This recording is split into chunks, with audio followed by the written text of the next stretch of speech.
There we go.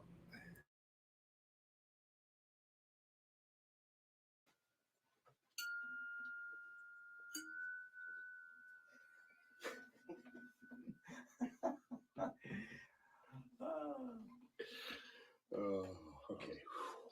You're good whenever you want.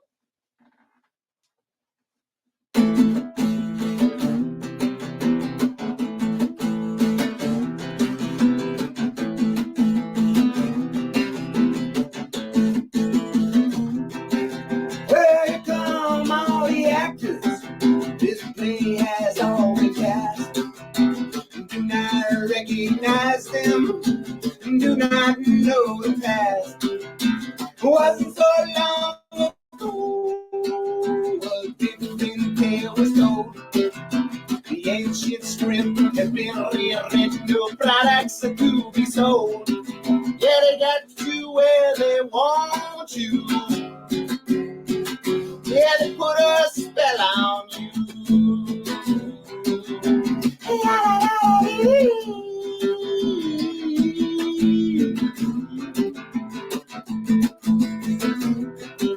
They're scared by these illusions, this new spooky ad campaign.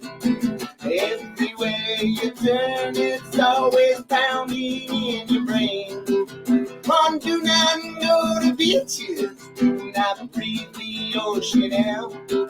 Yeah, they stole $6 trillion just to show how much they care. Yeah, they got you where they want you. Yeah, they put a spell on you.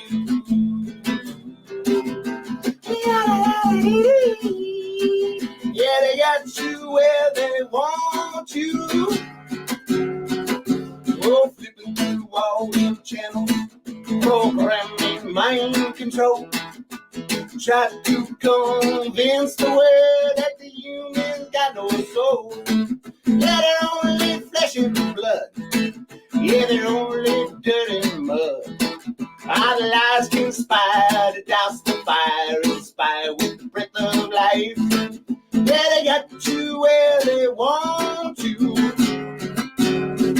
Yeah, they put a spell on you.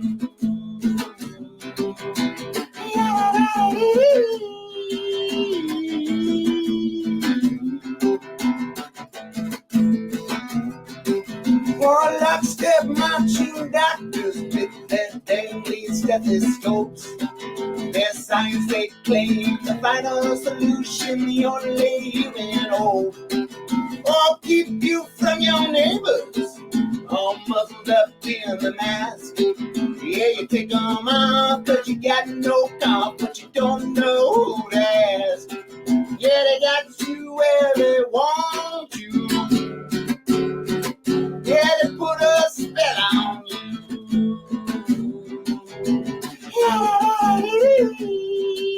Yeah, they got you where they want you.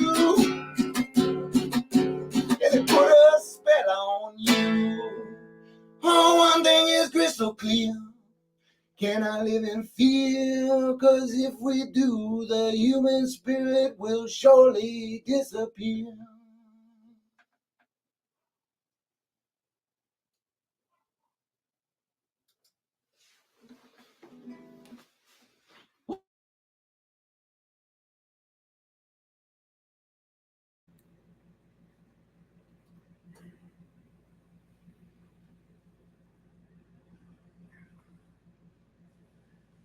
Well, hail.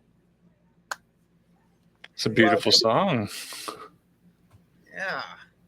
Yeah, that's the Funky Fathers. You can find them at thefunkyfathers.com. That's Mike Mattingly. Nice. Nice. Well, welcome back to the Deliberating Dogface Dudes. That's 3Ds. The three Ds. Three big Ds. 3-dimensionals. Yeah. I see that now. Whoa. There it is. What's more manly than the letter D, you know? Mm.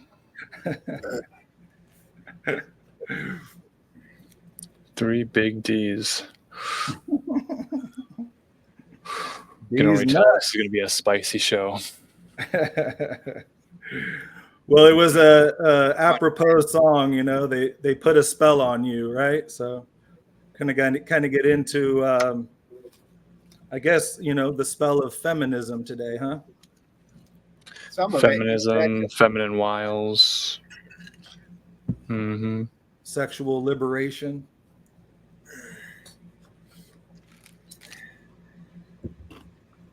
Yeah, I think we got some interesting points to cover on that for sure. Again, we're going to try and some of these things we're going to go over. I did definitely find a list for Red Pill, and we're going to start going over some of these things, these more hotly debated topics, and that way everybody kind of gets an idea where we stand before we start debating. So we kind of have a position. And this week, Marcus has picked for us after watching a video with Rachel Wilson, who were looking to invite on Spiders to talk about the occult side of things and some of her work matches with some of our work on the Theosophical Society and such. I wouldn't take some of her takeaways from it, but when you study it further, that was just one wing of a much grander plan. But with that, tell us what you got there, Marcus. Yeah, as you said, looking into author Rachel Wilson and her book on feminism and the occult aspects of feminism, discovered she had done a lot of interviews with a lot of different people. One of those people is a guy named Will Spencer. So digging into Will Spencer's links and following them to see where they lead to social media and other appearances and things, it turns out he released this document called 12 Rules for Chastity. And I thought that was a short little document, a good little tract to read through. And he makes a lot of interesting points about chastity and 12 reasons in favor of not having sex outside of or before marriage, which might seem puritanical, might seem Christian. And I think that is his position. I don't know if he's Orthodox Christian or evangelical Protestant. I don't think that really matters in terms of what he's talking about in this document. It's not a religious argument. It's a general argument for all men at all times, everywhere. And from that, having written them down, putting them in a document makes it easy for us to go through and determine what are the strongest arguments, what are the weak arguments, which of these arguments we agree or disagree with. And I guess we'll just start with the first one. So in this document, he lists clarity as a reason for abstaining from sex until marriage. Clarity is the ability to think clearly and rationally. He mentions the hormones and oxytocin being a love hormone that creates the feeling of emotion and attachment. And if this hormone oxytocin is experienced outside of marriage or outside of a committed relationship, then it could lead to heartbreak, obviously, and even worse than that. So, clarity as a reason for chastity. What do you guys think? I don't find this particularly convincing. I do like where it started. But I mean, at the end of it, you have to have this moral predisposition to thinking that it's bad. The easiest for a guy thing to throw out there is post-nut clarity. There's plenty of guys that'll definitely tell you that, when your panties are in a bunch, you don't really think right. And then afterwards, some of the things that you were fully willing to buy into, you're like, I don't know about all that. It's that was this guy talking. He was willing to sign me down the road for anything, but the rest of me, it's maybe not down with this plan. So I mean, there is that, which again, which all around, I'm not against the idea of chastity before marriage at all. I'm just not sure that this is a good argument. He puts it as his first point in the argument.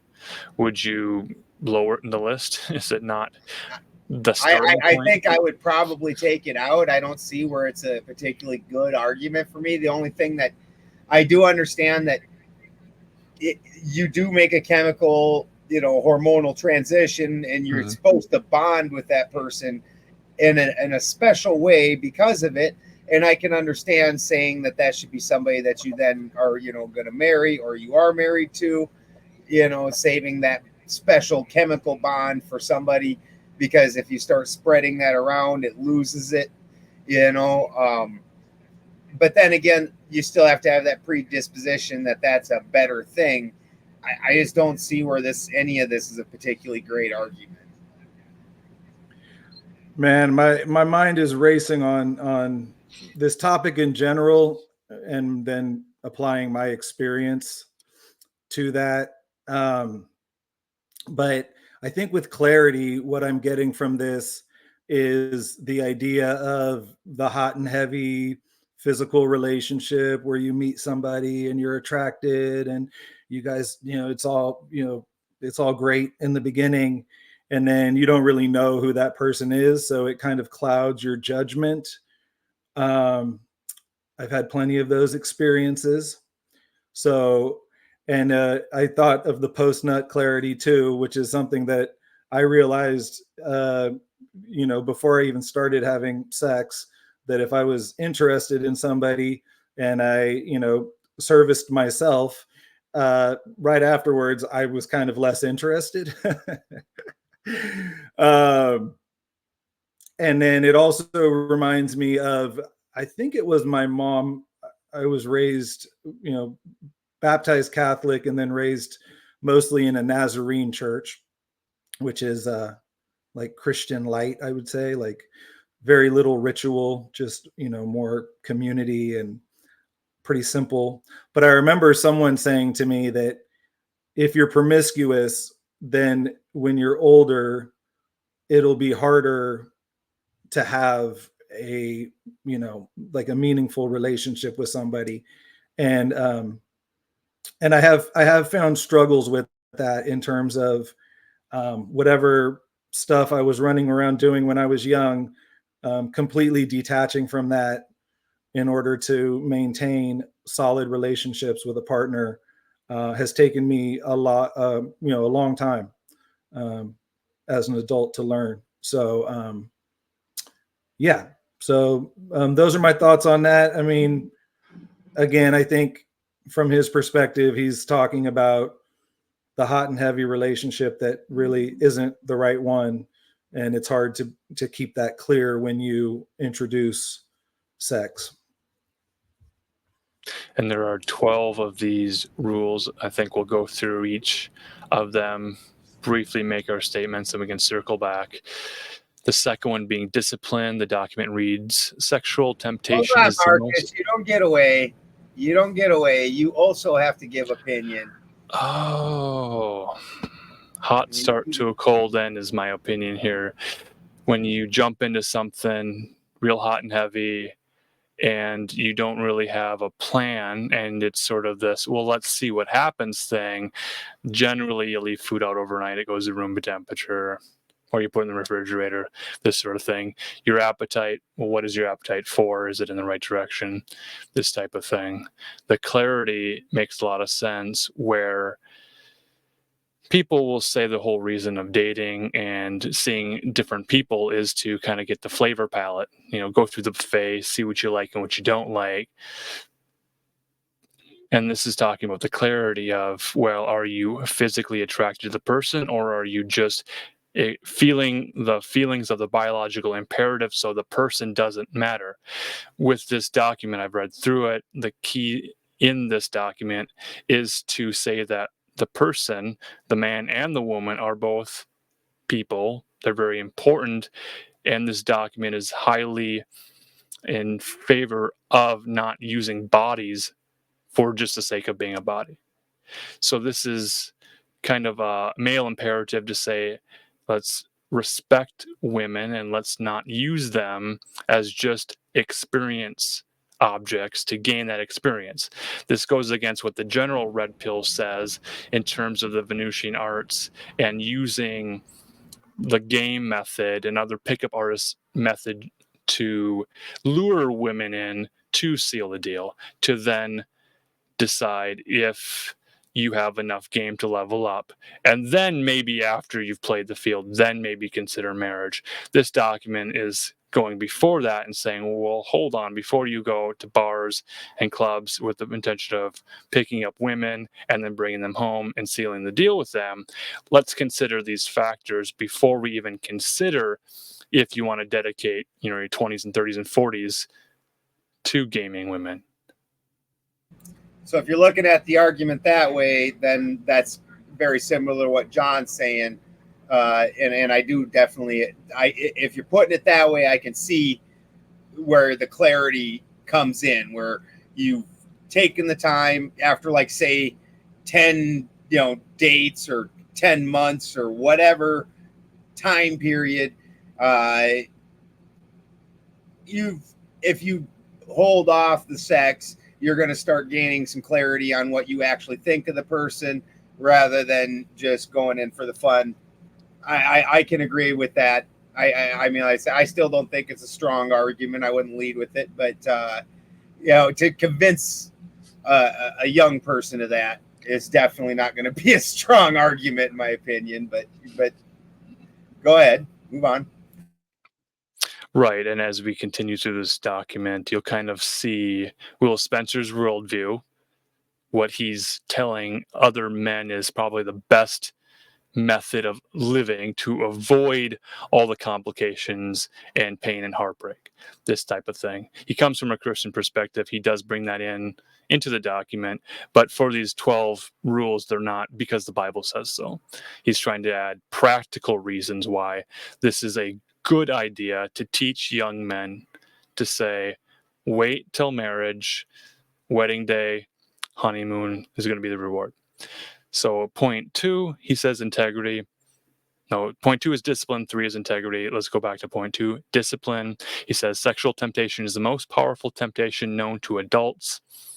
It gives us, on the deepest and most fundamental level as humans, the ability to resist sex with a woman who isn't your wife will signal to her that she does become your wife. You can be relied upon to resist other lesser temptations as well.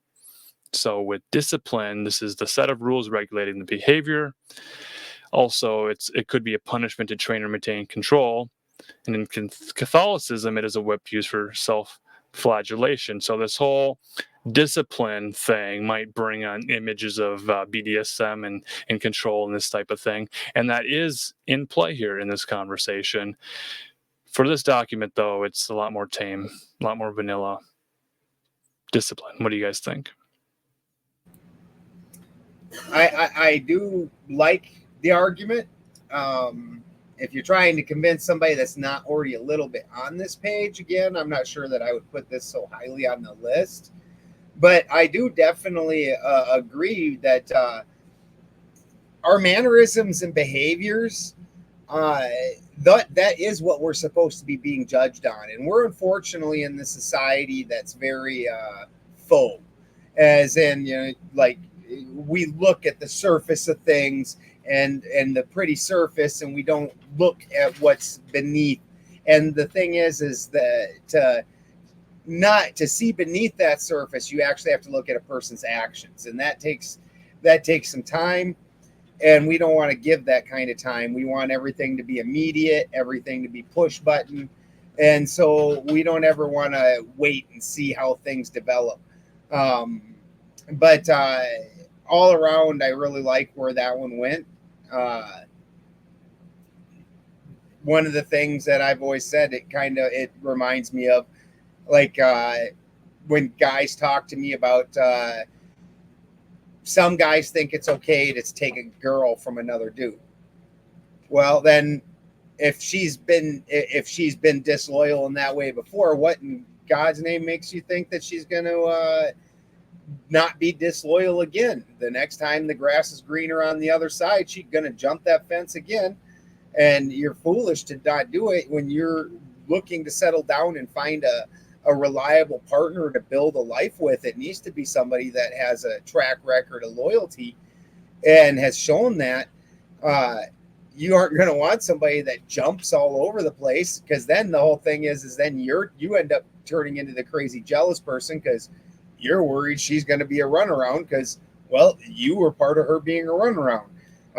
So that same idea of he doesn't sleep around now, so he certainly wouldn't sleep around later. When I met Christy, that's part of what Christy's comfort in our relationship was, that Christy, we were working together in this shop, so I'm extremely knowledgeable on crystals, and I owned a crystal shop. So I would get younger girls basically throwing themselves at me, and Christy would watch me day in and day out not take those easy opportunities to go and go have some carnal pleasures and things real cheap. She said, and so considering that I already didn't partake in those kind of behaviors, it wasn't hard for her to make the leap that I'm not going to do that when her and I are in a relationship and we're already having our sex that I do enjoy. Why would I go start being degenerate in that type of way? So completely agree with the discipline. I'm not sure I would put it so high on the list again for if you're trying to convince young people, but what do you got to say, John? When, especially when I was younger, I was very extreme, either one way, being, living, total debauchery, party, not giving a damn, just doing whatever.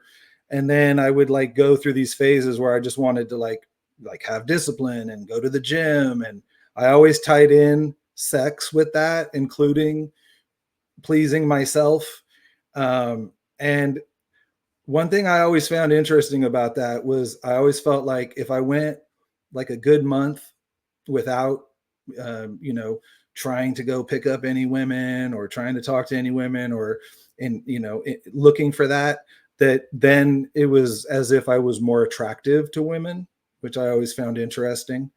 We used to call it the no game game, where when you're not trying so hard, the opportunities present themselves more.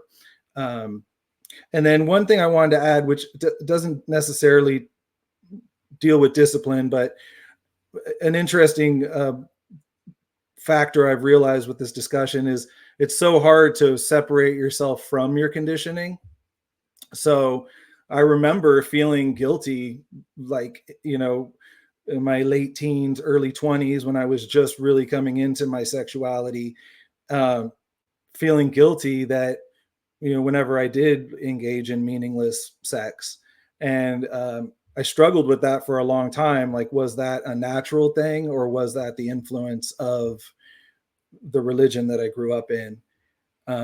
So I just think that's an interesting topic as well. But I definitely think that refraining from sexuality is a major form of discipline. I agree. When it comes to self-discipline, I think that's very important. That's a very important quality, and not just in terms of delayed sexual gratification or delayed gratification of any kind.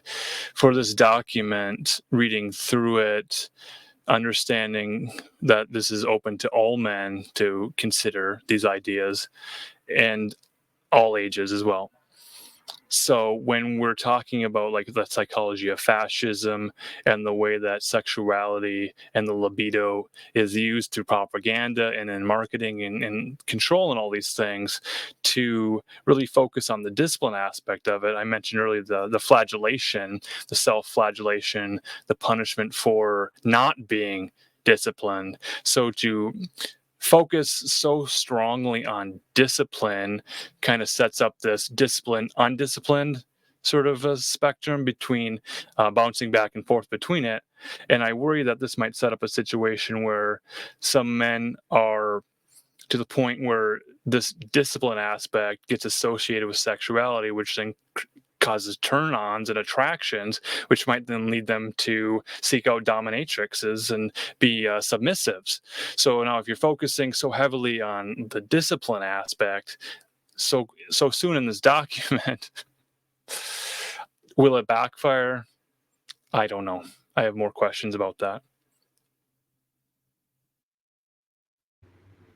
Well, yeah, and I would say that that swing back, when you are going to those extremes, can be pretty damaging. When you've been sober and go. At least for me, I've had that experience of being really healthy and doing everything really, like really disciplined, and then all of a sudden one night you party, and then for the next 2 months you're off your regiment. So, and it is interesting what Marcus says, because I believe any of us that have raised children and been around groups of children have met the child who will literally do all the worst things, almost like they're begging for punishment. And then once they get punishment, then they're good. They're like, they're almost gleeful, like especially if you're a parent that spanks or things like that. And then they're the sweetest, happiest little kid. And you're like, did you want that? That's a super interesting thing that Marcus brought up, because there are some that do enjoy the punishment side also. So then it just turns it into a upper downer situation, and they like both sides. So they're going to take both extremes. Hell of a good group in the chat tonight. Hail Sarah G and Stella Moon. Bernie, what's up, brother? And Cheney. Yeah. So Messiah, nice. When we do talk about these topics, and especially with this document, if it's assuming that people are very pure and they've never logged onto the internet, they don't have any experience, they haven't done their own research in documentary films, National Geographic, the Discovery Channel, Lost Tribes of Africa, these types of things, people are going to be exposed to this from day one. So to create a document that includes like chastity in the text itself, not acknowledging the greater forces at play here, is probably going to weaken the argument. That's going to be one of my major concerns with this document, is that it's treating people as if this is the first time they've ever encountered these ideas. So that's sort of like handling them with children's gloves, kind of talking down to them. I think to meet them at their own level and to say, yeah, there's these challenges, certainly, but we want to encourage men to have that clarity, to be disciplined. And then number 3 leads to integrity. We can all agree integrity is a great idea. That's number 3.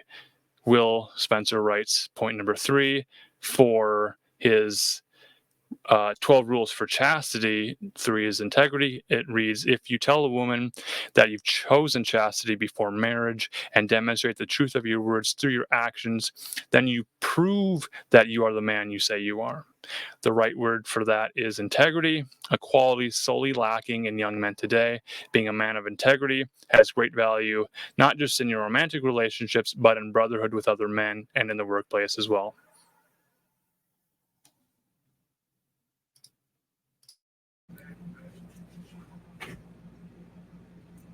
Kind of fits in with number 2. The integrity of your ability to, do this thing. I mean, they throw in that you've told them that you're a chaste person, and now you're proving your words. I mean, like, is she giving you opportunity and you're like, no, evil witch, don't touch it? I mean, I'm not sure how this pans out. Integrity as a person is honestly one of my I'm going to have to say number 1 thing as a trait to be as a person. You can make arguments for a lot of things, but if you don't have integrity, I don't even know how to deal with you. You're not being true to yourself even. I'd much rather deal with a person that I know where they stand and their actions and their words match, and I don't agree with them, than somebody that says one thing but then acts in another and things like that. And I just don't. I'd rather know where things are. So I mean, integrity is a real big thing for me all around. If you're Christian and you're reading, if you're already Christian and you're reading this, I see where this is a big argument. I mean, I guess, when I stop and try and think about it, if we're like trying to make these arguments for a young man who's thinking about joining the dating world and is not leaning one way or the other for this kind of thing, I don't know that any of these arguments are particularly strong, or if I could even make a particularly strong argument. I certainly don't know that if I go back to 14, 15, 16-year-old Ben, I don't necessarily know that I could think of any arguments I would make against myself that I'd be like, yeah, this will get him not to do it. But hey, I just don't know.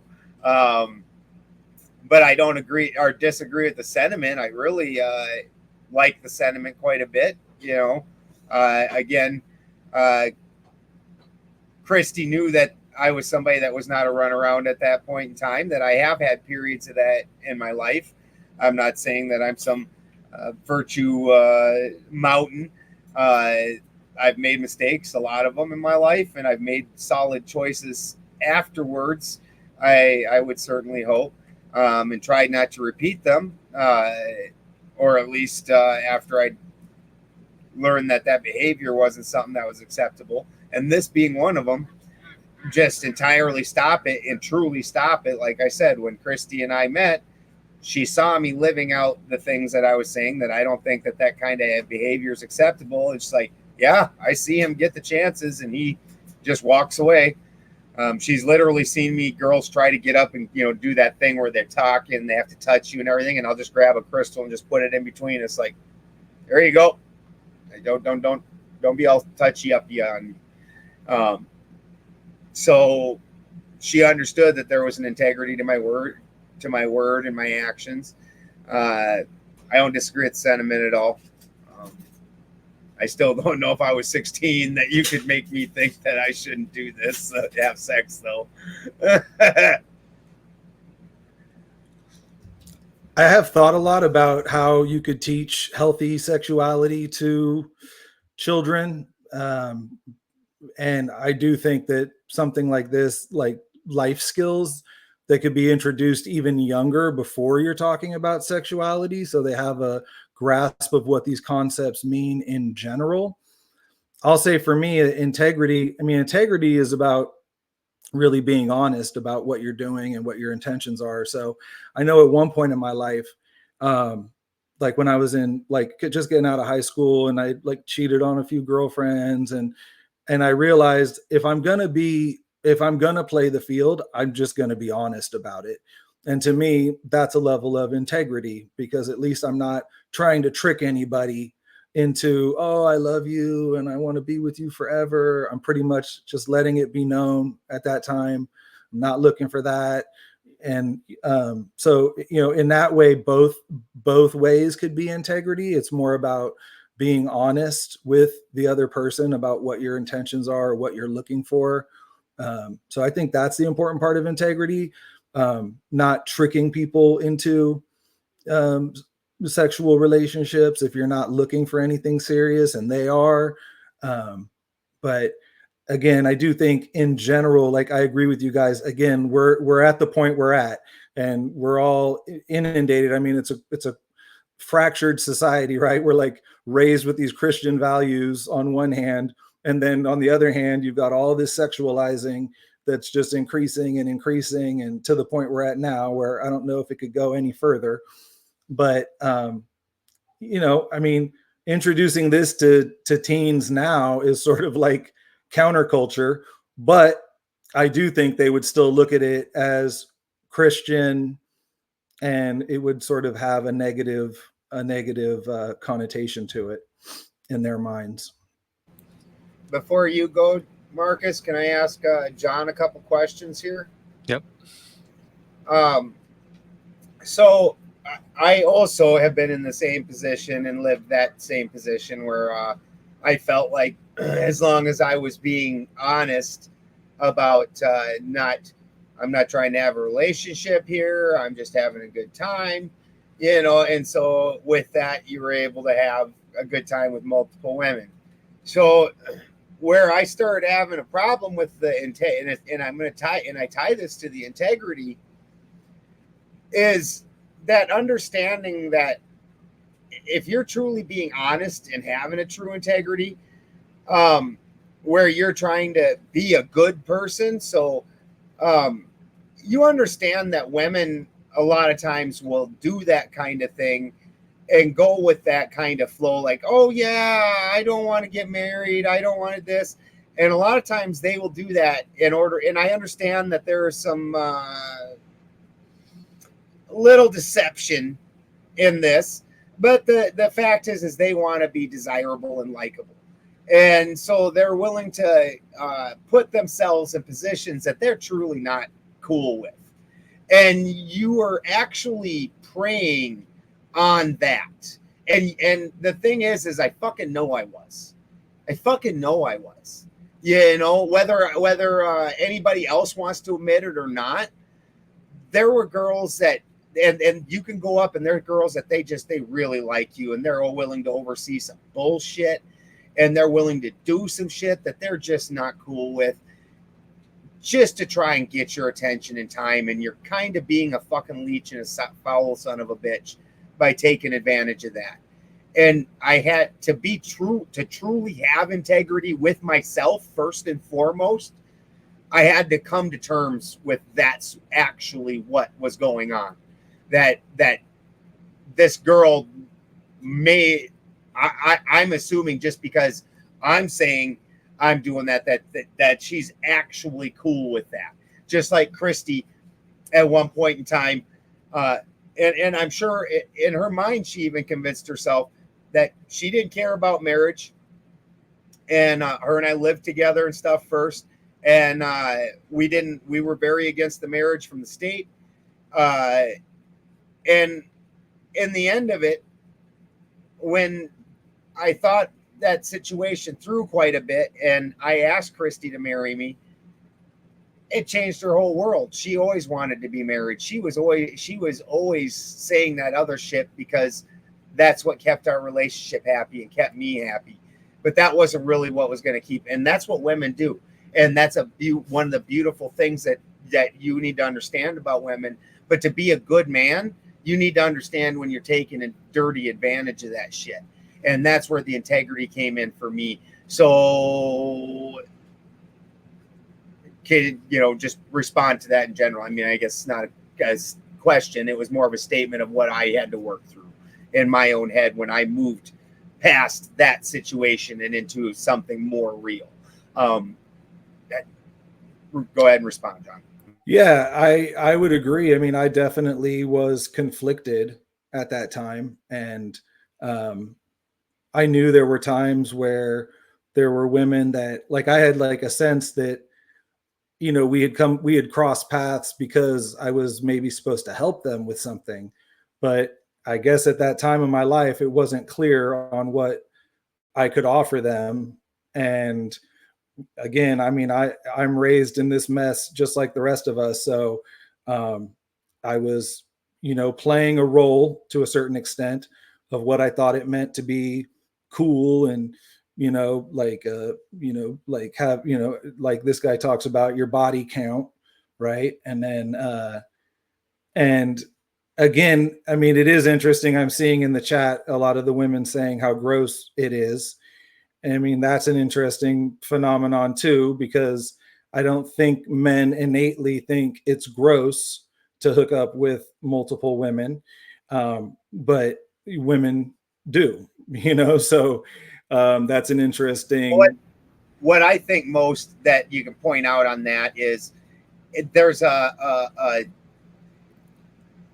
societal like fiction that it's acceptable for men to do that and not acceptable for women, and that men will dislike women with a high body count, but women are okay with men with a high body count. And the women in our chat are absolutely showing that that is not acceptable. And when we get to that point of that discussion, I have a number of other reasons why that's not acceptable. But the women here themselves, while they might put up with it, out of basically desperation because they don't feel they have a better choice, they absolutely will not go with it. And the same can be said for men. So it's no different. That whole fiction that it's okay for men and not women in women's minds, that's horseshit, obviously. Well, I'll just say, it just, again, points to the confusion in society, because my experience in high school was seeing that all the guys who had success with multiple women, those were the desirable guys from what I was observing. Now, again, maybe I'm looking at a certain type of girl, but the perception I had was that those guys that had multiple girlfriends and all these, it didn't seem to keep any of the other girls from being interested in them too, so then it was sort of like, and this is very unique to me, but I look at, I grew up on hip hop, and in the Bay Area, and it's all about being a player, Mac, and like going hard on hoes and all that stuff. And that then applied to a bunch of suburban white kids. There was a lot of ethnicities where I lived, so we were influenced by a lot of different cultures, but with that underlying message of, basically like not giving a crap about a girl, and, just hooking up with her and getting whatever you can from her. It did. It does seem to mess up the women too, because they, at least at that time, they seem to be more attracted to those men as well. So, yeah, it's messed up.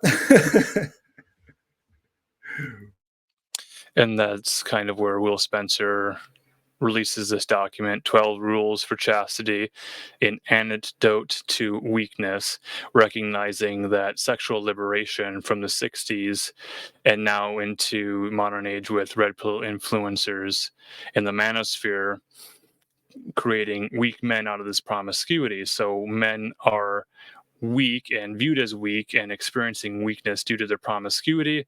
As the saying goes, hard times create strong men create good times create weak men create hard times, this type of thing.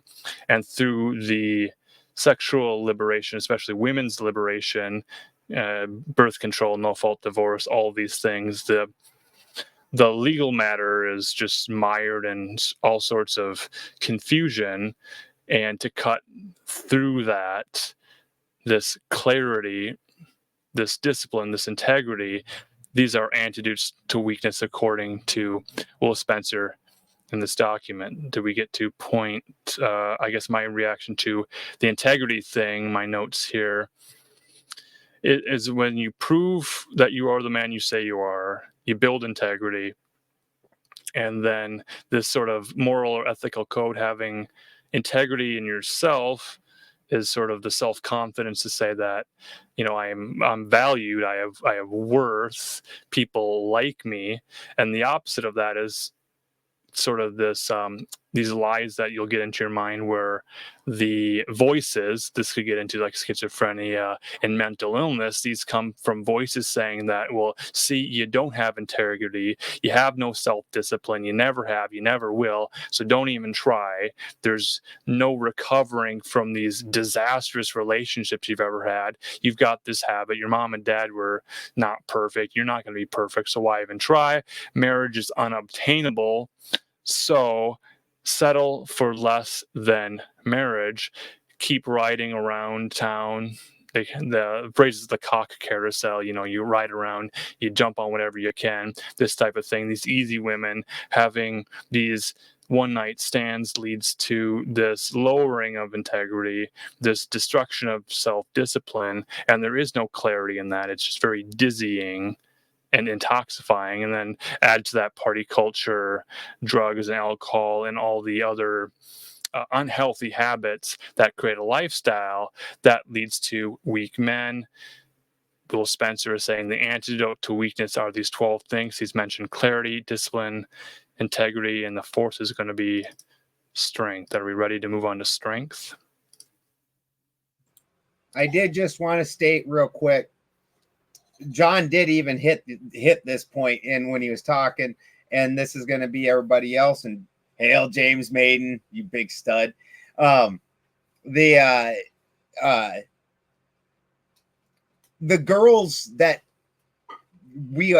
you are chasing after in those situations usually are horrible girls. And I had a buddy, and he's like, why do I always have it's always these girls always, it always ends up so bad, and they always end up so psycho. And then we pull up into a gas station, and it's this girl that looked like she came from the worst trailer court that you've ever been in was a 12-pack of cheap beer and some Xanax and some fentanyl, and then had a big old tramp stamp. And he's like, oh, that's what I'm talking about. And I'm like, well, that's why they all turn out like that, dude, because that's what you're chasing after. You want those easy girls. And even in John's statement with the rap, it's all about the hoes. Well, that girl who wants to be your wife, she's not my wife, ain't no fucking hoe. And so if you're after hoes, yeah, they're the ones that are acting like assholes, and they'll sleep with the guys that sleep with multiple girls, and that's all okay because they're hoes. What we need as men to start doing is staying away from hoes. Like, you need to just leave that the hell alone, and then shame other men for riding that village bicycle. Like, that needs to be a thing. That don't high five guys that did that with other guys. Shame that dude, like, straight up. And when that became cool, and those were the girls you were chasing after. That's just a whole mindset all in its own. Nobody looks at the girl next door and looks at that notch on their belt. They look for the girl twerking her ass and wearing the G-string up above with her panties up above her pants and things like that. You're not going for that girl next door.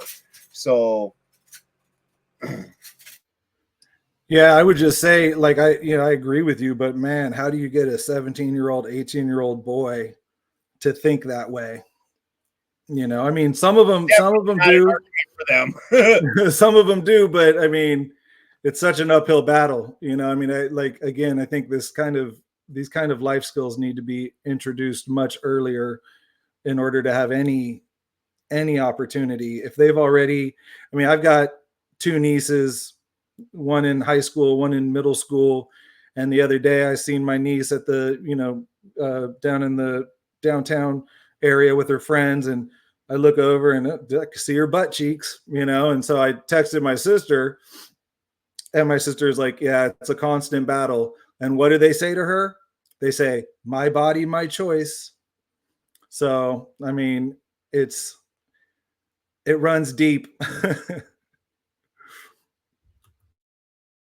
Yeah, the whole culture at this point has become just mired in sexuality of all kinds, confusing sexuality, mixed up sexuality, sexual signals just for the sake of sex, putting it out there everywhere.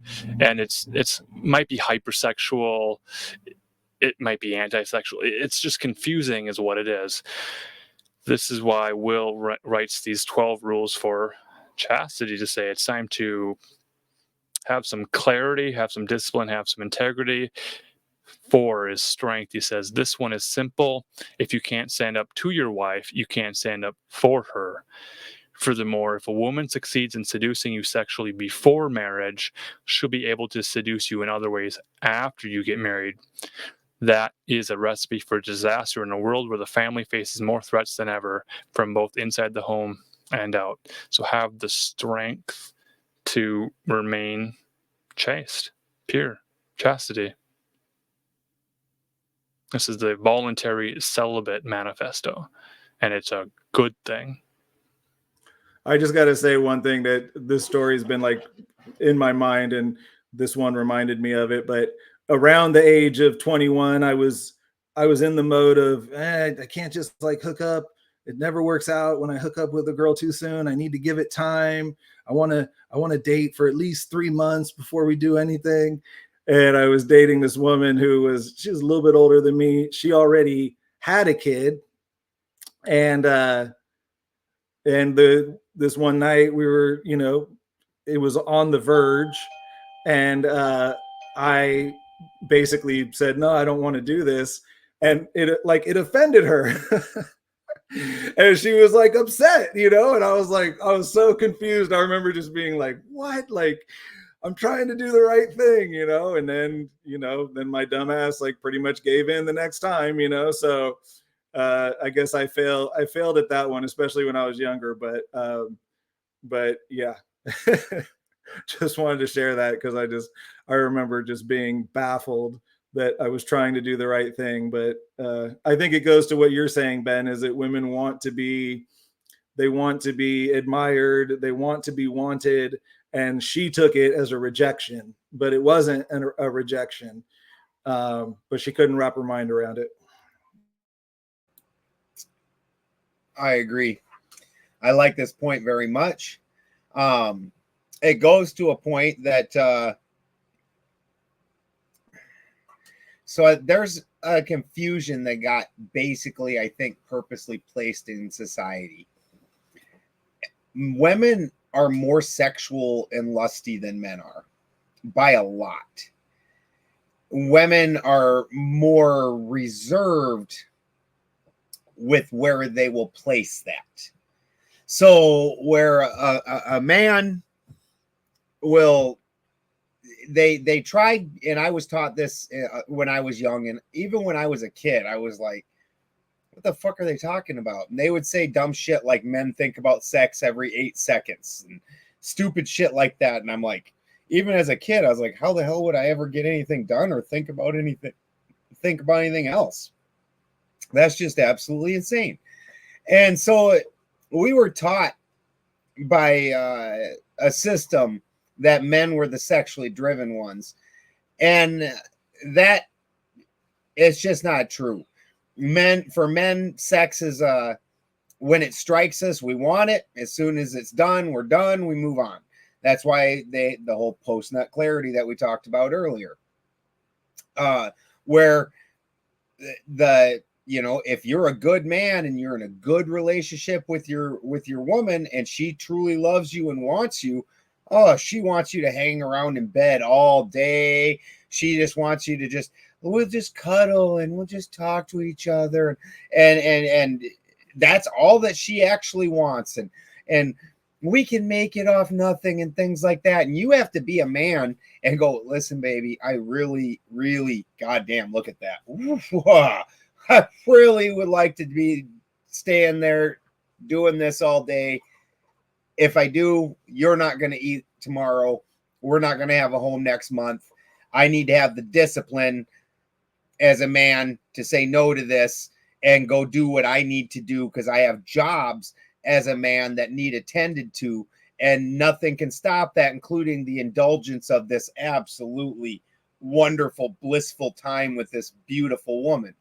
So this was something that, they wanted, and they will indulge, and it's wonderful. And you need to have discipline as a man, but they somehow reversed that and made it like men are just going to have sex all day. And don't get me wrong, there are some dudes out there that got real problems, but most guys, that's something that they think about for about as long as it takes to get the poison out, and then they move on.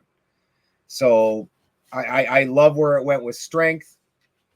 I think you need to have that strength to stand up to that kind of thing. And I 100% agree.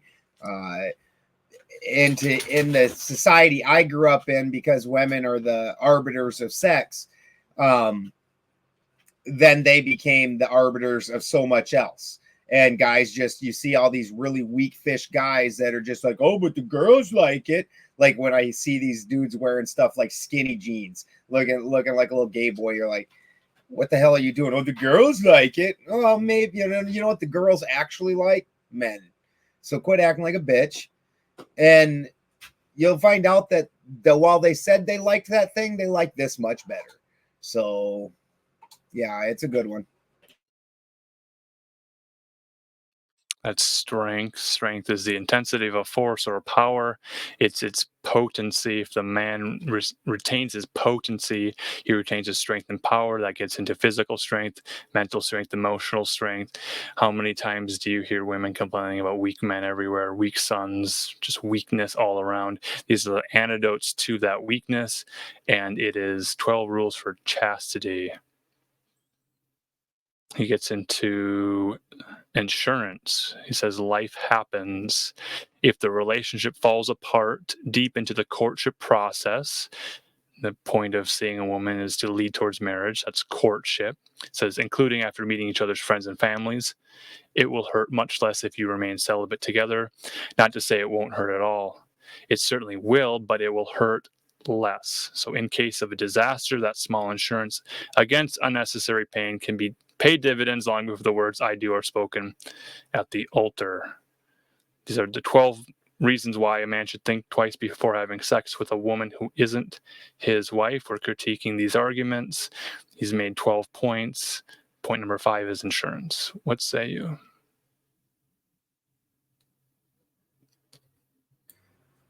It's kind of an interesting argument. I don't know that I would make it.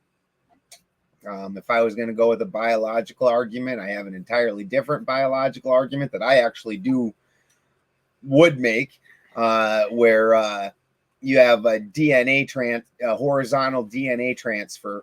And this applies to both men and women. I understand it's a common trope that women actually, their DNA is altered by having unprotected sex with a man, or even protected. But men have an alteration also. So there's a horizontal DNA transfer. I would make a whole argument along that lines. This is an interesting one, that the chemical hormones that are going to further the relationship or further the attachment are reserved for somebody that you are only married to. That's an interesting one. Just not necessarily one I'd make. Yeah, I'm having a hard time with this one too, because I guess what I'm finding interesting about this list is these are all things that I've come to realize, even though I have been promiscuous. So I learned it after the fact. So I agree with a lot of what he's saying on this one. I don't think the relationship was any harder to leave or made it more difficult because I had a sexual relationship with the person.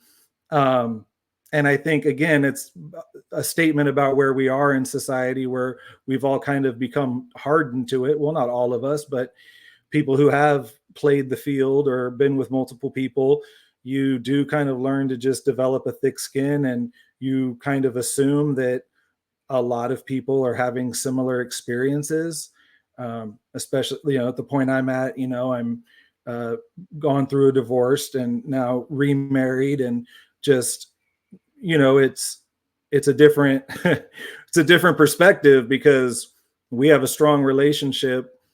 It's based on different things when you get older, and, her past life doesn't affect how I feel about her, and vice versa.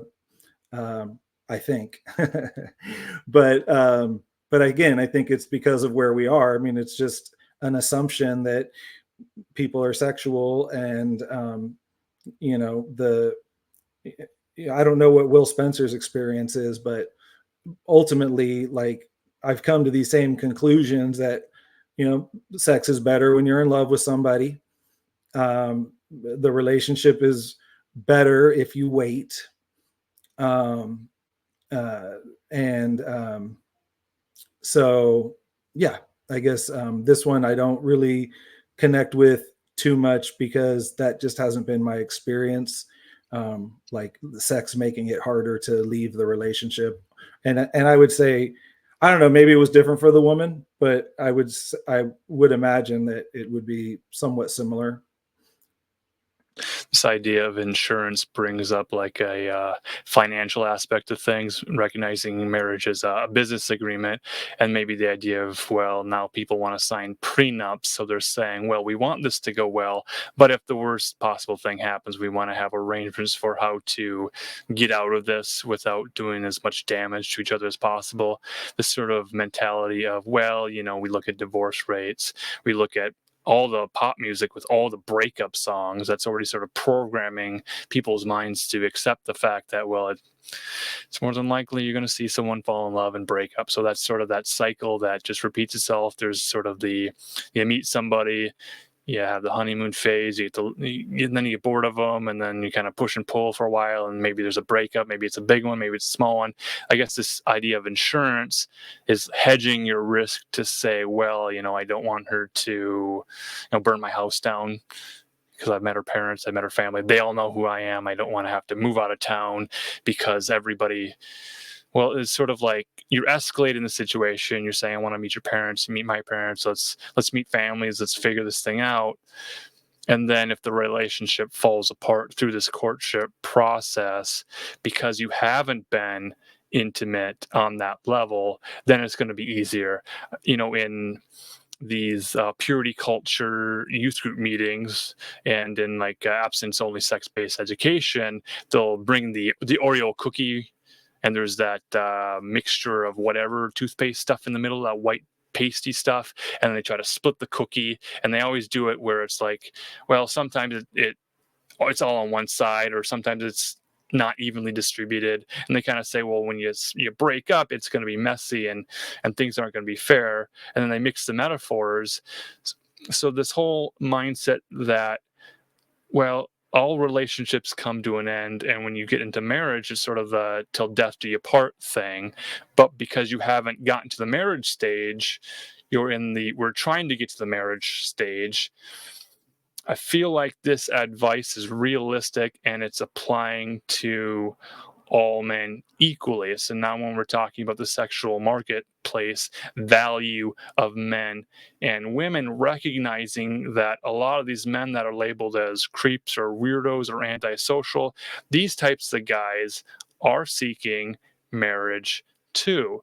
If they are playing the field and they're on dating apps to try and find whatever they can get, they're out fishing for whatever will bite, they're going to have a bad time. I think this document, being that it's for all men equally across all values, socio and economic backgrounds, bank accounts, these types of things, that for men who are not having success already after puberty on the playground from getting female attention, this document is probably going to be more attractive to them as a viable strategy for finding a wife who is at their equivalent level, to then say, well, the goal will be to have a wife, and following these strategies makes me the strongest possible man I can be, and then that will lead to marriage. So this insurance thing is interesting. I don't know why it's the fifth point, and wanting to have a family is a noble thing. I think that's a good point. The next point leads to victory, meaning the true prize of the honeymoon. So once you've gotten to the point where you propose to a woman, she says yes, you've had the wedding day, now it's honeymoon night, you get to point 6, which is victory. This is where they describe it as God's wedding present. So because physical intimacy is meant to be the capstone resting upon other forms of intimacy, mental, emotional, and spiritual intimacy culminate, the intimacy of the mental, emotional, and spiritual levels culminate in a physical relationship.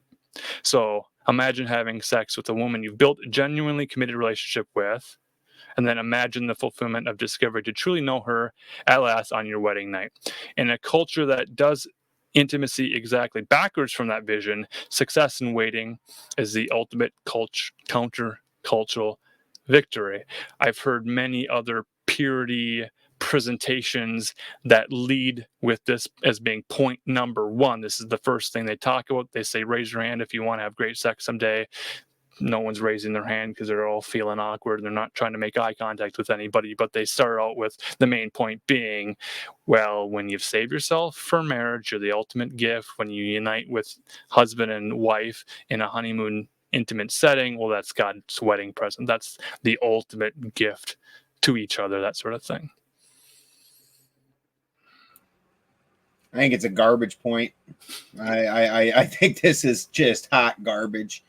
I think I'm to the age now. Don't get me wrong. My wife and I have a very vigorous sex life, very vigorous. But is that the ultimate achievement of it? No. Honestly, for especially as a man, the ultimate thing that I have with my wife is trust. And that there's a lot of things, especially as a strong man, that the world will never see, that she is the only person that sees. Her and like maybe my oldest daughter has seen it a couple times, and she even talks about that. And she's like, you know, like that time I saw Dad break down, like, you know, I thought the whole fucking world was ending. Like, and to know that I'm safe with her in that, and that she's still going to love me, even though I feel like a failure in that time. Because that's the thing. It's easy enough to love somebody that succeeds. Everybody loves the winner. But to know that, you know, that I have fears, that I have problems, and that she's still going, yeah, but we're going to win anyways. And because I have faith in you. And that for me is the true capstone of the wedding. I'm sorry, you know, because I was not chaste as a young man. Actually, I was fairly chaste, and you know, I got divorced. My wife had an affair. I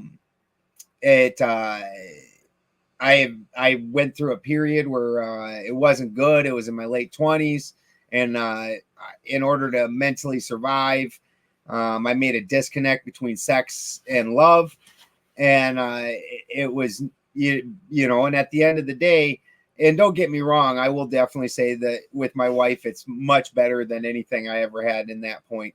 But a good portion of that is the trust. The trust is the thing, and that trust, even when I'm 60, 70, 80, and our sex life isn't vigorous, and it's oh my God, I got a boner today. Hey, honey, is it a good time for you too? You know, when it comes to that, every single day, I'm still going to enjoy my wife. It's not just going to be those days. I think it puts a lot of emphasis on the exact wrong thing. Hot garbage point. Yeah, I mean, I would imagine if you waited until you got married, there would be a certain sense of victory that came with that. So I think that this point definitely speaks to, you know, Christians or anybody who is being celibate until they're married. But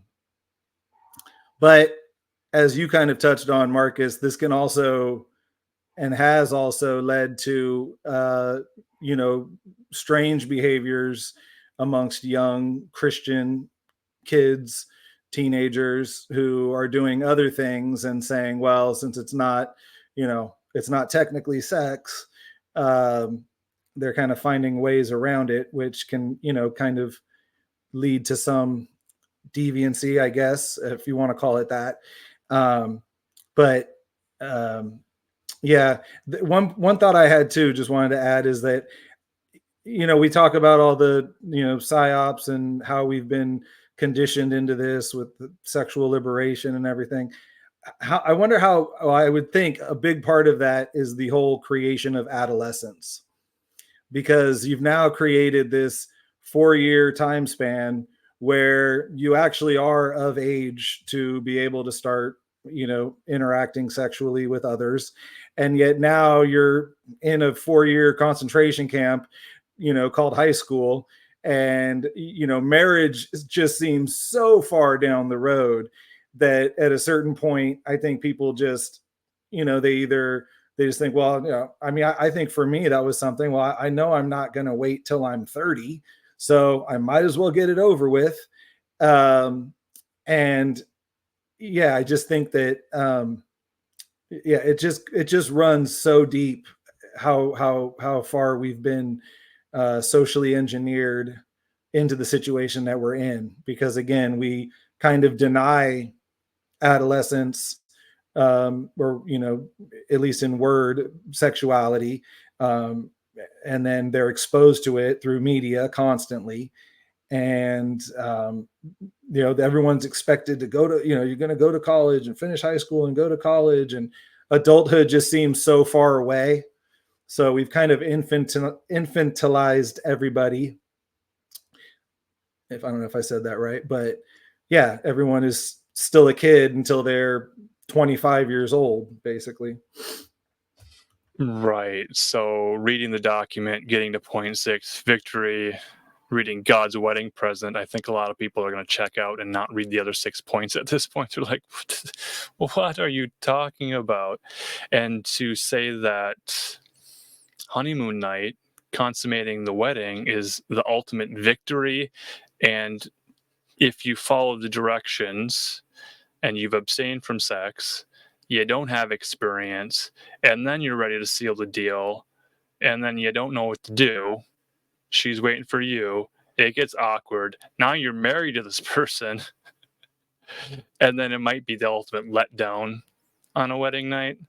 If you're claiming it to be the ultimate victory, I like what Balderson's saying, that trust, having a meaningful relationship with someone who you trust, is a better victory, a reward of experiencing the victory of chastity and celibacy than sex for the sake of sex.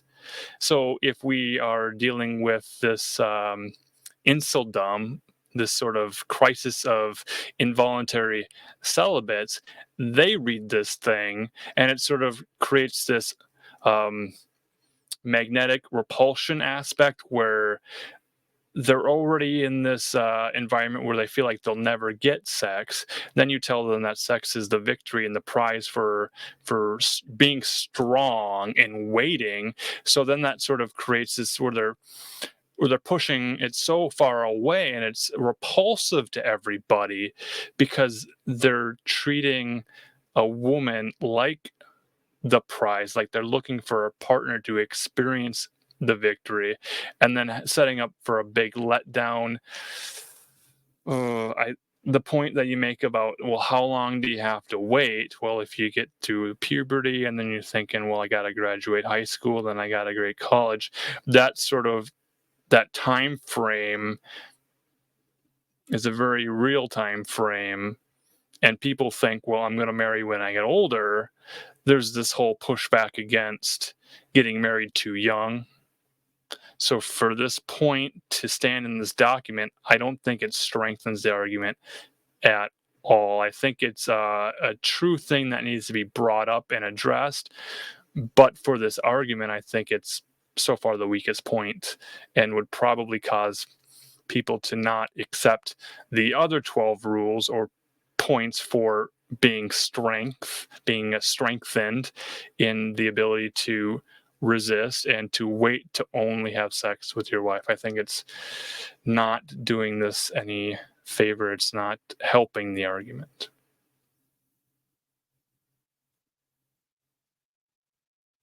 So then if you make it through the victory section, you get to 7, which talks about compatibility. So new couples tend to spend a lot of time in the bedroom. They'll often miss going out into the real world, into real life, and into challenging scenarios together. Compared to an all-night sex session, a tough real-world decision might not sound appealing, but it's in those moments where a couple is forced to learn how to communicate, cooperate, and solve problems together. This is relationship building for the long term, establishing a solid foundation, even if it comes at the cost of short-term gratification. So learning to communicate, cooperate, and solve problems together before encountering the sexual compatibility issue, that's like compounding problems. So this compatibility point, is this a valid argument? Is that Kenny? What's up, Kenny? Also, MS, thank you for the rap. I think the argument's valid. I don't see that holding any water with a high school kid or anything like that. Like, when you date, you're gonna want to just bang all night and just wah, and but you should go do some other things that you're not gonna like near as much, because that is way better in the long run. I don't disagree. But I mean, it's just I'm not sure how this doesn't just go with the basic idea of abstinence, period. You're just redundant with this. It's not really doing anything. I wouldn't have even put this as a point. Yeah, I agree. I think that this doesn't really make sense. It actually sounds, it's sounding more and more Christian. And I don't mean that in a negative way, but it's like, oh yeah, new couples, they're just always in the bedroom. Like, nah, that's not really true. Like if you go out with somebody and like you go out to dinner, you go to a movie. I mean, when you're first dating somebody, that's when you go do a lot of different things in the real world together. So this almost sounds like someone who hasn't had any sex and is just like, oh yeah, if I start having sex, that's all we're gonna do. So, I mean, in that sense, it's almost like an argument for premarital sex, but I'm not necessarily saying that. But, once you're comfortable with your sexuality, you're not like obsessed when you're dating somebody if you have new. that victory ahead of time, that's all you're going to do is just up and up and up. Oh, that was horrible. Where does that happen again? I don't want to go near there. Where? Yeah. So yeah, I don't like this point. It mentions the costs of short-term gratification. I think that's a stronger point. I don't know how compatibility on its own stands as one of these 12 points that is going to be in favor of only having sex with your wife.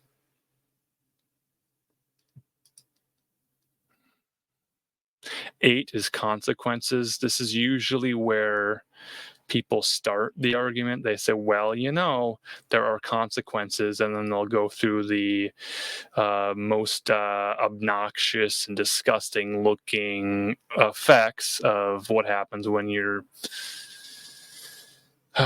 exposed to sexually transmitted viruses, infections, whatever they are, measles, mumps, rubella, you didn't get the shots, you didn't get the cootie shot, that type of thing. Consequences, well, now they're talking unplanned pregnancy. For men don't get pregnant, right? I think that's how this works. Men don't get pregnant. So for talking to men to say unplanned pregnancy creates an unimaginable pain, yes, sure, okay. So I'll read the entire point here. I don't want to argue against it before it's been fully addressed. 8 reads consequences. Unplanned pregnancy creates unimaginable pain. First, there's the cold shock of the discovery. My girlfriend's pregnant. Then the terrible decision people face today, whether to commit the sin of abortion, get married, or try to build a life together, or for a woman to become a single mother. One of these is far more virtuous than the others, but none of them are optimal. Sex isn't just for pleasure, it creates babies. Creating life in the bond of marriage makes childbearing what it's supposed to be, a joy to be celebrated together, not burden to struggle through that dishonors mother, father, and possibly even the child. So point number 8, rules for chastity, states that consequences is a good reason to only have sex with your wife. Boy, I don't know why you waited till 8 to get to this one. Boy, there's consequences for your choices. Something that we in this society does its very best to mitigate. They're like, oh, you made bad choices your whole life.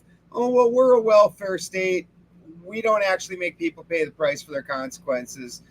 We actually, like my daughter was just talking to me tonight, and there's all kinds of help that she could get. In fact, my granddaughter is in preschool, and they're wanting, I think she said it was like $210 a week or something fucking insane. Yeah, in South Dakota, like, where minimum wage is still like 83 cents. It's not, it's like $7.50, but still $7.50. What the fuck's that gonna do for you? Buy you a partial gallon, buy you 1 gallon of gas. Hope you didn't work too far away. But she said that they would not help her, and they told her flat out it's because she was married. So she's living a right life, married to the father of her children. All the children are with one dad. That's her husband. They have a house. She's got a job she's held since she was a teenager. I think she was 19 or 20 when she got it. So she's done right life. Well, if her and her husband weren't married, they absolutely had help for her. Even just being live-ins, the system would give her aid. But being married, she doesn't get aid. So the system's gotten real weird about it. But this one is definitely should have gotten number 1, I think. It jumps right to abortion. You're going to have to convince a world that glorifies the ability to kill a baby as anything other than killing a baby. You're going to have to convince them that that's what's going on here, that it's not just a collection of cells that have no meaning unless you want to keep it. And if you want to keep it, then it's not a collection of cells, which apparently that hypocrisy doesn't stand out for them at all. And they will say it in the same breath, and feel perfectly okay about saying that shit. So, but yeah, definitely consequences. Hey guys, if you go punching out a kid and she's not your wife, you are going to have to pay a lot of money every day until that kid is 18. And with the newer laws, most likely like 22 or 23 whenever they graduate school, if they're going to go through that. There's a good chance that child's going to get used as a tool against you in every way. You're going to have, in your future relationships, you're going to have a whole lot of problems because you're going to have to dance to a tune of this woman in order for you to have a relationship with your child, while this woman over here is the one you're building a life with, who doesn't want you dancing to this woman's tune, and that causes all kinds of problems. So this one, in so fucking many ways, we could go on for the rest of the show about all the different ways that this one truly applies. I don't know that the dishonor of the mother and the father societally happens anymore outside of or the child outside of the Christian domain, but the rest of that, yeah, that's the one that should have been number 1. Yes, this point has the most arguments for and against the topic itself of the consequences of sex leading to unplanned pregnancies. That could be a whole 2-hour exploration of the points of the debate, so I don't want to spend too much time on it tonight yet. I will say that they include the line in the document, sex isn't just for pleasure. Someone's going to pause and say, yeah, but that's the reason I want to have it. As a man, not having a child, not thinking, well, I want to have kids, I want to be a father, they're going to say, well, it is for me, for pleasure.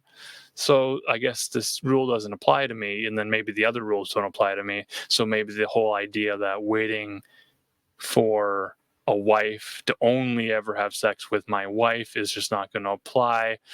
This might discredit the whole argument for people who are already unconvinced. I'm just really surprised that he didn't talk about STDs, because to me that's the bigger, I mean, it's not the bigger consequence, but it's almost like It's more immediate. It's almost scarier, you're going to have, like, you could potentially have a lifelong disease or whatever it might be. Just kind of strange that wasn't included in this. And again, I mean, it just, I thought that the idea of this was to, like, leave religion out, but he definitely did not leave religion out. And again, not that abortion is necessarily just a religious issue, but it's not just that abortion. I feel like the dishonor point that he made inside here also is 100% Christian. And then even the sex isn't just for pleasure. That almost brings to mind the Catholic, or you only have sex when you're going to have a baby type thing. Like, no, my wife has her tubes tied. We didn't quit having sex. Like, exactly. Yeah. So I think consequences is a good thing to talk about. I just think STD should be very much highlighted on that. Point 8 being consequences. Agreed with the idea of consequences. The text explaining the point seemed to weaken the point rather than strengthen it. Yeah. Number 9 being uniqueness. Okay. It reads, let's be honest, most desirable men out there are trying to get laid. That is the dominant cultural value and has been for decades. Being a desirable man who is not trying to have sex with a woman, you set yourself apart right away. You proclaim boldly to women in the world, I take you, myself, and my future seriously. I'm not interested in throwing away my potential for a night or more of fun. I am worth more than that and am interested in building something of value together. Not all women will desire this. The right one will.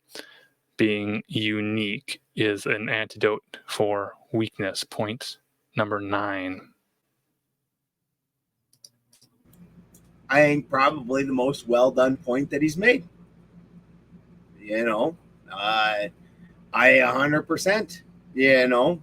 You want to have a good woman that you can trust, and that is highly desirable to have children with, because that she's going to instill the values that you want, because she carries them and shows the things that you want. Then definitely you need to not just be the village bicycle your damn self. You want somebody that's like we were talking about at the beginning. You don't want the hoe. You want this badass girl who's worth your damn time. Well, my time's worth something too, and my thing's special too. Yours isn't just special. Like, I promise. Cheney there, she was in the chat earlier. I don't know if she's still in there. What's up, Gordy? But sent me a video, and I already knew this. When I got my bull and let it loose in the cows, and we bought a permanent bull that's we keep on the farm. People put on the videos like, why the boy's so aggressive? Why are they pushing her around like that? I was like, no, that's the bull that's getting pushed around there. The girls, they all flock like, oh, here's the D. When you're the man, they come screaming for it, and that shit is, you are worth the gold. Don't go giving it away and spreading it out and diluting it. Love this point.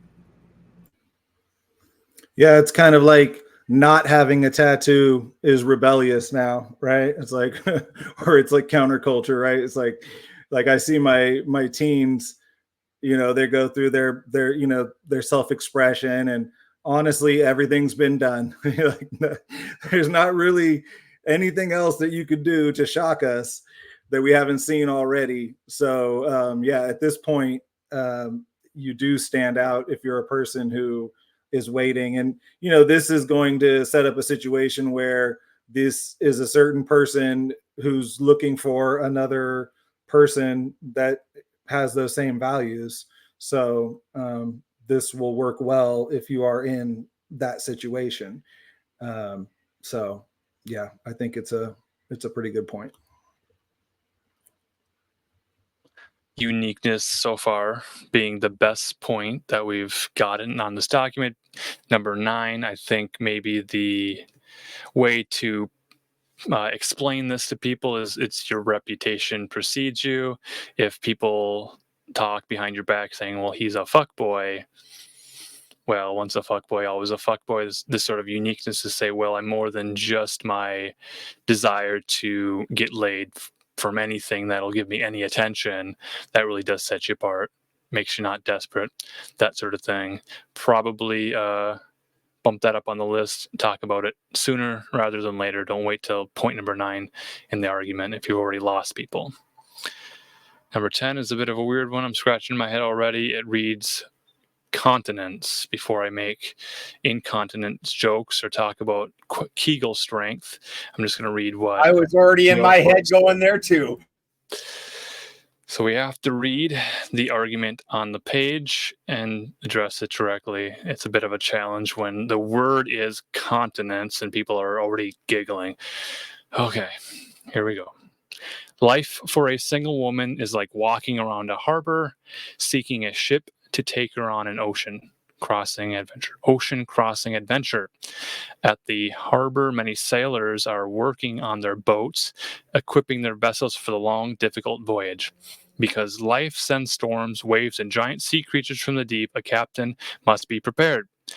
But when a woman meets a sailor and he diverts energy from his shipbuilding and preparation to sex with her instead, he gives her his strength to her rather than to his life. Did I read that correctly? He says in italics, he gives his strength to her rather than to his life.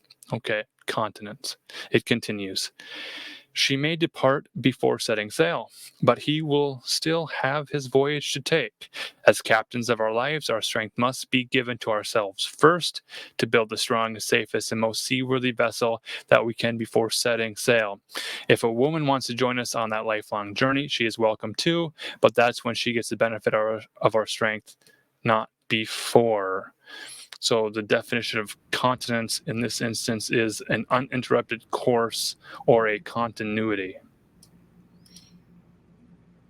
Lusty women ain't taking my mojo. Only the good one gets it. Lusty whores, they don't get it. Hey, get out. This is a terrible point. Just because it's too confusing the way he's describing it. And it also implies that you have some type of moral compass as a young person, that like your whole goal is to build a great life and have a family. And I mean, we're not in that world anymore. In general, I mean, so yeah, I'll just say that I don't agree with this point. I would have left it out. I mean, if he entirely reworded it, I mean, if you slug through that weird story where it basically is like single girls are just hovers of penis and they are just trying to suck in your masculine goodness, and then they just gonna leave you high and dry. If it was, God damn, I can't. It's on you, Marcus. Oh, it's a mess because continence, anyone who's studied for the SAT or ACT or just basic vocabulary is immediately going to think of the voluntary control of urination and defecation. So you don't want to be thinking of, marriage and scat play and golden showers and prostate health at this point. I think the word choice, terrible. It'll elicit giggles and or confusion, and probably both at the same time. The story about being the ship captain, making sure you've got a seaworthy vessel to invite the woman on to sail the seas together, that's beautiful. Real schmaltzy, real nice. That's great. But the point is buried in the text, the title, the keyword continents. It's not working here. Weak argument. Do we have any great jokes in the chat before we continue on? I'm sure there's a lot of giggles and humor. If you want to make at that point, it almost would be more like a premature ejaculation when you're tying continence to ejaculation. Like, wouldn't that be more like, you're just walking along doing nothing? Because that's what incontinence is with your bowels and your penis. So you're just walking along, just, oh God, I hate when that happens. Wasn't there a Lonely Island sketch about that? Oh yeah, jizzed in my pants. Sure, and that's not what this point is about, and yet it's become about that because of the word continence. Yeah, not well thought out. Hey, it reminded me the other day I gave a Uber lift to a passenger who just got out of college, and I asked him what his degree was, and he said ceramics. And he wasn't kidding, man. I'm like, that kid has no idea what he wants to do with his life. Like, that guy's, he's not planning like his legacy and everything. He's probably 22, if not older. I mean, I couldn't believe when he actually was serious and said ceramics, and then I kind of pushed him on it. Like, would you have any plans to continue doing ceramics? And no, because then I'd have to buy a kiln. And so anyway, I thought sociology was bad, but ceramics. Well, it's the association. Be a very angry manager at McDonald's someday. Yeah, that's what he was talking about getting into. If he tells you he's into ceramics, and you're thinking, well, you make pottery? Is that a code word for being a pothead? It's confusing. It doesn't deliver the point. It's not great. Yeah. If I make friends with you, are you going to try and give me a really shitty looking ashtray, and I'm going to have to be like, thanks? All right. Okay. Well, this is getting weird. We're on point 10. The point is 11. We're almost through it. 10 was continence. 11 is dedication. All right. Dedication is being devoted, loyal, conscientious. It reads, word for word, chastity before marriage pressures you to be serious about marriage. If you want to experience one of God's great blessings, sex and sexuality, then chastity forces you to pay the price to have it. If the price seems high, know that it's the same price that men throughout history paid. They understood that sex was earned. They weren't entitled to it. And since the price they paid was a lifelong one, they made sure to pay it wisely. The desire to pay a wise price for a great bride, one who he could be satisfied with inside the bedroom and out, forced a man to become the best man he could be. You should think the same. Point number 11, dedication. 12 rules for chastity. I think I got to go back with John's point on a couple of these, that he went super Christian again. It seems like he made it through like 3 or 4 and then couldn't help himself. He's like, I got to get super Christian here. I don't see where you're going to, honestly, one of the better points that they're going to make about chastity before marriage is what happens if after marriage you get there and you aren't that impressed with the great prize. It didn't, you're not that compatible in that, fashion. And that does happen. Now, while on the guy's side, I think it's less likely. I mean, there's certainly, it certainly happens. It's less likely for, I think, most guys. It's like pizza, if it's good, if it's bad, it's still good. I'll still eat it. And I think that's where most guys stand with that part of it. All around, just a very preachy point. I'm not, I don't disagree with it, but I'm not disagreeing with it from the vantage point that I'm at, being grandparent to 8 kids, being an older, wiser person that's been through life. I've come to these conclusions myself. So it's a preaching to the choir situation. You can throw something like that at me, and I can, say, yeah, I see the value in it, but to try and point this is at a kid, you just sound like a preachy weird shit. Yeah, I think it's a pretty bad point to make against a young man, for sure. Pay for a bride, no thanks. That's hilarious. The desire to pay a wise price for a great bride. That's pretty damn funny. But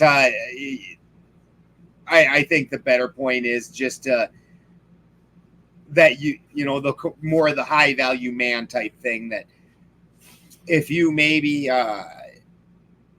went back to that you were more of a high value man, and to try and convince the young men of the understanding that a lot of the ladies in the chat have shown, that you are much more desirable as a man if you've not went and slept around. And then that gives you the better chance of finding the better woman who is going to be the loyal, trustworthy, amazing wife that you're going to build a life with. That your odds of getting that woman increase greatly if you do this.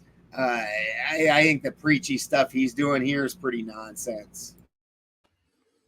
It's reminding me, I think it was a George Carlin bit where he was talking about the 10 commandments could be broken down to like 3 rules and something like that. But I mean, discipline, victory, dedication, it seems like he's repeating himself. They're all kind of similar principles, and it's for the same purpose of having this payoff at the end, that he seems to think is the height of spirituality on some level, I guess he's kind of saying. So yeah, I would just say it's repetitive and unnecessary, and you could have made the list a bit shorter. So we're not disagreeing with the point. It is a weak point. It seems to be repeating other points. Having to have 12 rules for chastity and then just sort of losing steam and petering out at the end of the argument is not a great way to slam dunk. And in debating in the red pill manosphere, where they aren't religious, they're not moral or ethical, they're teaching men how to play in this gray area where women's liberation has allowed women to play the field equal to men without consequences, guilt, or shame. Our author here, with his 12 rules for chastity, bringing this argument to the manosphere, will probably get laughed out of the manosphere by bringing the religious point. He makes a lot of great points. He wants strong men. He's trying to say that red pill, Venusian arts, gamers who play the game of trying to have as much sexual experiences as possible without the intention of marriage and then maybe someday getting married is creating weak men. I think that's a valid argument. Now with these 12 rules for chastity, they need to be the strongest possible rules in this atmosphere where sex is so freely available. To say don't have sex, other men who have it available to them are going to feel like they're missing out or won't have things to talk about. So then having to cloister yourself in a men's Bible study or some sort of accountability group with men who share these values will be a cloistering, claustrophobic, weird experience for men of any age. Needing to be in the workplace and talking to men of all cultures, nationalities, values, and these types of things, and then to say, or it's revealed somehow that you're planning to save yourself for marriage, and then you're 21, 31, 41, 51, 61, it becomes sort of this joke. And now if the dedication aspect is something that you're following and you're really buying into this document to say it's a really great document, this is how I want to live, and now you're dedicated to marriage, when you're on a date with a woman, does it become like an interview where you're letting her know that it's not really about her, it's about the position you're trying to fill, which is wife. So now you've removed the human aspect. At the beginning of the document, it wants to say that it's not about body counts. Every man and every woman has a soul, they have a heart, they have emotions, this type of thing. Now to get to the end of the document and then realize that it's about marriage and not about the person might confuse the message and misplace the focus of the good intentions of this document. And if you switch over to deliberating dog-face dudes, Gordy, that's where I think most of the people are chatting. There's definitely other people chatting. I can't tell which room they're in.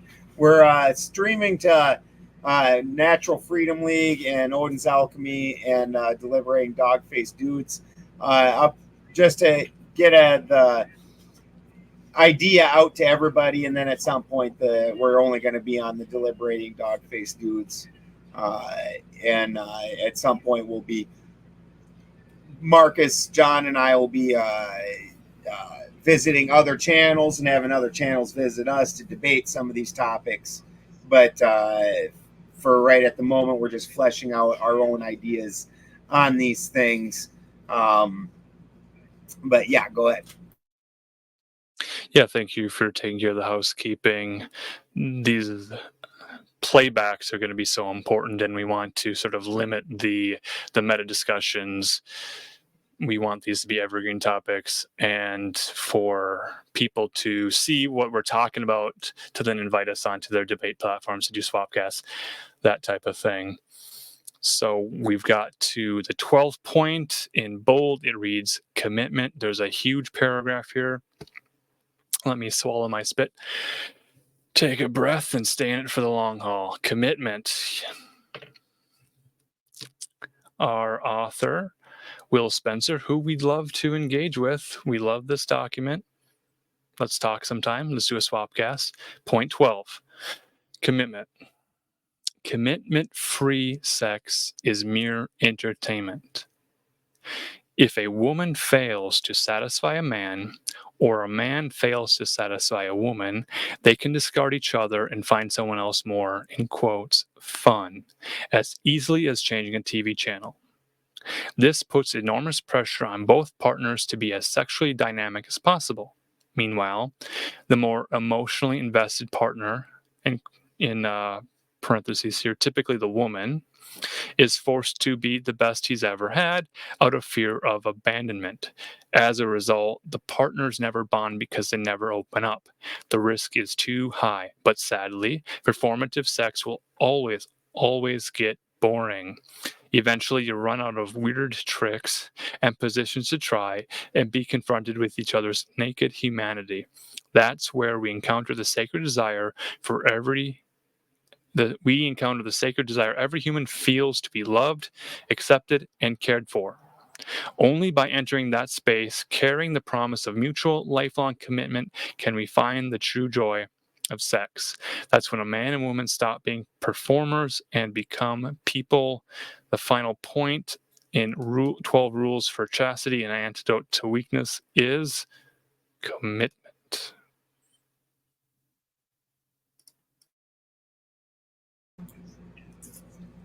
He just really petered out and got real preachy, and it's really interesting because his first so many points are fairly succinct, and while whether we agreed with them or didn't or thought they were valid, they were succinct, something you put well. And this is a fucking sermon, it's kinky sex is going to get boring. It's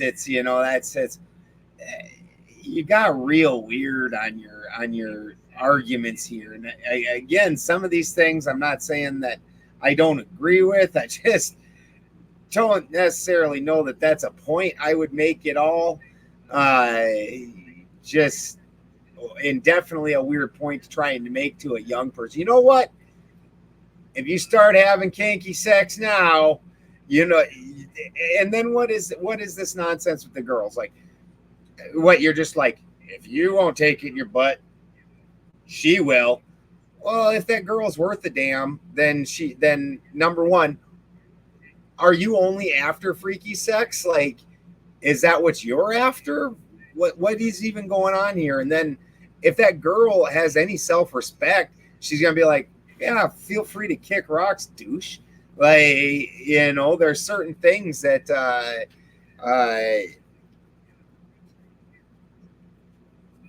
you treat your wife with a decency, and if that's the kind of shit you want to do to her, like, them jokes like when you're in high school about the rusty nail and pulling it out of her butt and smacking her in the face, you'd never do that kind of thing to your wife. You love her and respect her.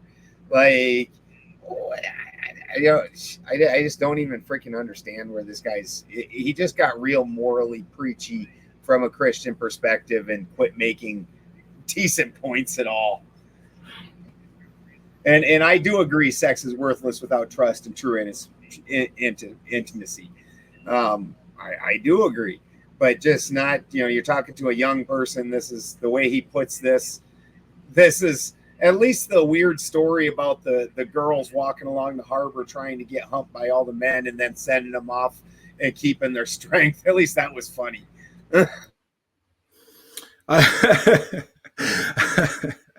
I think he's way off on this one. I mean, I do think, like what I had said earlier about remembering as a kid, someone saying, if you're promiscuous, it'll be harder to have a meaningful relationship at a certain point. I think that there is some truth to that, so it can affect commitment there. But this whole idea of feeling like you have to be kinkier or more sexually dynamic, that hasn't been my experience. And honestly, like, I do agree that the best sex I've ever had is with someone that I'm in love with. But to me, like, I've had experiences with women that I don't consider like completely meaningless. As long as we were being honest with each other, if we were in a relationship at the time, being respectful of each other. So this does start leaning a lot more towards Christian values, and obviously it's about chastity. But I remember SB Alger on Weaving Spiders a few weeks ago said it depends. So this guy's sort of making a blanket statement like this is how it is for everybody, but it's not. It's very dependent on where you're at, how you feel about your sexuality, how experimental you are just naturally.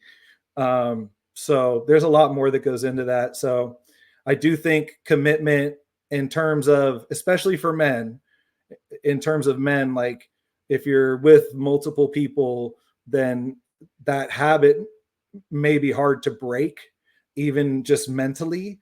But then again, I think if on the other side, if you were refraining your whole life or restraining your whole life, you might, like you said, Marcus, like get into some type of, dominatrix type situation or being a sub.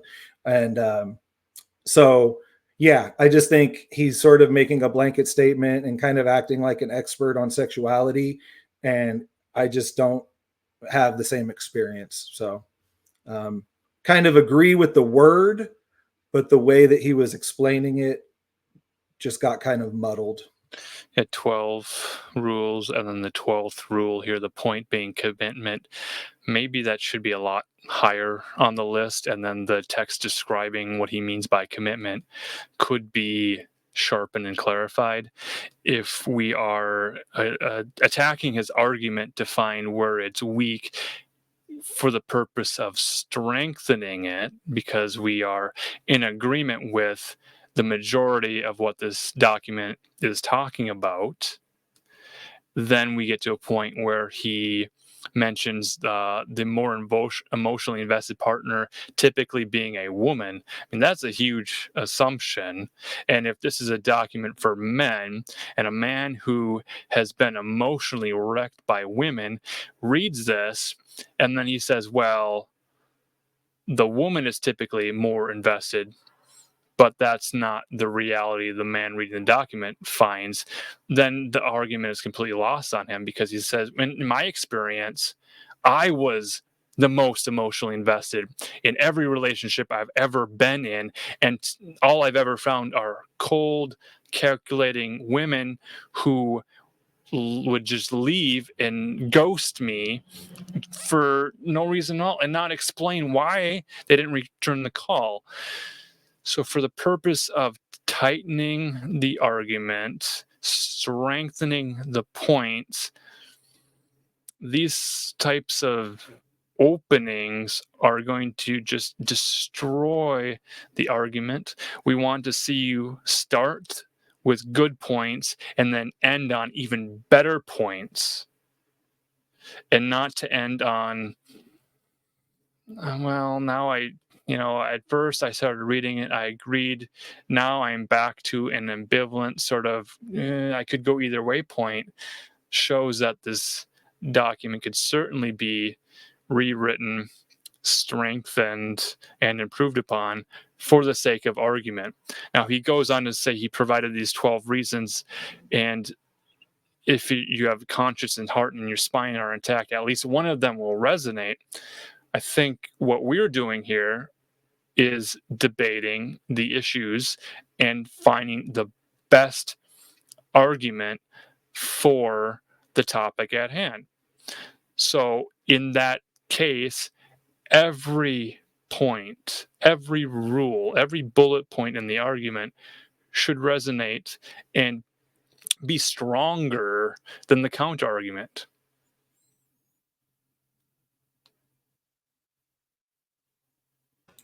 And I certainly don't feel like he achieved it. I really don't. I feel like if you're already preaching to a choir, that they would cheer for this, and they would all sit around and look at each other very sagely and talk about how wise they were. And out in the rest of the world, I don't think most of this is having any bite. I don't think he's done a good job. On the side note, Lindsay over here, love is what you do regardless of how you feel. That might be the best definition I've ever seen of love. And I really enjoy that. Like myself, and I try and describe this to people because people talk about love and they think they equate it to this good feeling and everything. And I talk about, when I'm going around and taking care of the farm and being dutiful is one of the biggest things as a man. When you don't feel good, you do what you got to do to take care of the things that you yourself have committed yourself to, the animals, the children, your wife. Your commitments, they don't stop no matter what, because that's what you love, is those things. And no matter whether my back's hurting and I'm out there slugging through shit, pitching it over my shoulder, or in the middle of a storm out there taking care of animals because a shelter collapsed or whatever has to happen. And a lot of those things, I don't like doing them at all. It really sucks. And because I truly love these other things, I go out there and do them anyways. So I really enjoy that the way that was put. I think that is probably one of the most reality-based definitions I've ever seen. Enjoyed it. I think this document, if you were going to give this to an average kid in high school, not in a Christian school, it's going to hold about as much water as, you know, as a colander. That's not going to do real good. I don't think he made very good arguments. I think if you were already predisposed to Christianity, it's going to, I like this, but if your conscious heart and spine are intact, at least one of them will. I like at the end of it how he like throws that calling your manhood into question. It's pretty good stuff right there. But yeah, all around not impressed. And the worst part is I come into this agreeing with the sentiment. Yeah, I would say that I appreciate the effort that he put forward and the fact that he's trying to deal with this issue. And I am understanding more and more why Ben wanted to start this project, because these are things that I've thought about. How do we teach healthy sexuality to children so that they're not as screwed up as they are in this world that's filled with, you know, pornography and constant sexuality. And again, I think a solution for me is that these are values that you want to teach outside of sexuality. It doesn't need to be framed only around sexuality. These are life skills that should be applied to your life, you know, prior to you thinking about sexuality or getting, you know, sexually active. So I think for me, it's a good jumping off point to see the mindset. And I appreciate the effort of what they're trying to do, but this is obviously very specifically from a Christian standpoint, which you could partially argue that is part of why there was a reaction, you know, and again, I believe in all the social engineering that happened as well, but it's like, did women want sexual liberation because men were cheating? And because, you know, men's sexuality was different, and then so women were like, well, I want to be able to do that too, or was that idea put in their head? But anyway, I just appreciate the effort that he made. It's a good jumping off point for us to see the different ideas that are going on in this realm. And again, I just think that these are things that need to be taught as life skills, not just about sex. Yeah, fully agree with that. And reading through the document, I don't know if we found any logical fallacies that we want to address. I think right now in my mind, thinking about the author, the guy who wrote the points, we're not attacking the man, we're critiquing the message, we're critiquing the argument. We seem to be in agreement with the argument. And then when we meet the man, are we going to have things in common to talk about? Are we coming from an evangelical Christian point of view? If this document ends in a way that leads to a salvation message, and it seems to be selling the idea of biblical sexuality and marriage in a Pentecostal church or something to that effect, I think it weakens the argument. I think that's a different argument. Having apologetic, theosophical, religious debate for the existence of God or evil or merit, that's a separate thing. This argument is against weakness in men. We agree that men on whole are suffering from this sort of weakness in culture. We are agreeing with these points. The way they're worded is weak in and of itself. So with love for our brother Will here, we want to strengthen this argument. We want to engage with you. You've got a lot of great research. You've got a lot of great points, a lot of great anecdotes. Not attacking the man. We're respecting the man highly enough to acknowledge he's put out an argument. And from there, we're attacking the argument where it can be attacked because there are weak points of entry. So with that said, wanting to strengthen the argument, wanting to debate further. I know that we have some folks in chat leaving comments wondering why they're not seeing other chats. We're streaming to 3 different places tonight. What are our plans for next week? Are we closing down? Do we have more to talk about? What do you guys think? Check your mute. We could banter for just a little bit on the overall. I'm good at I'm still good to go for a little bit. Just to make more of our own points on this,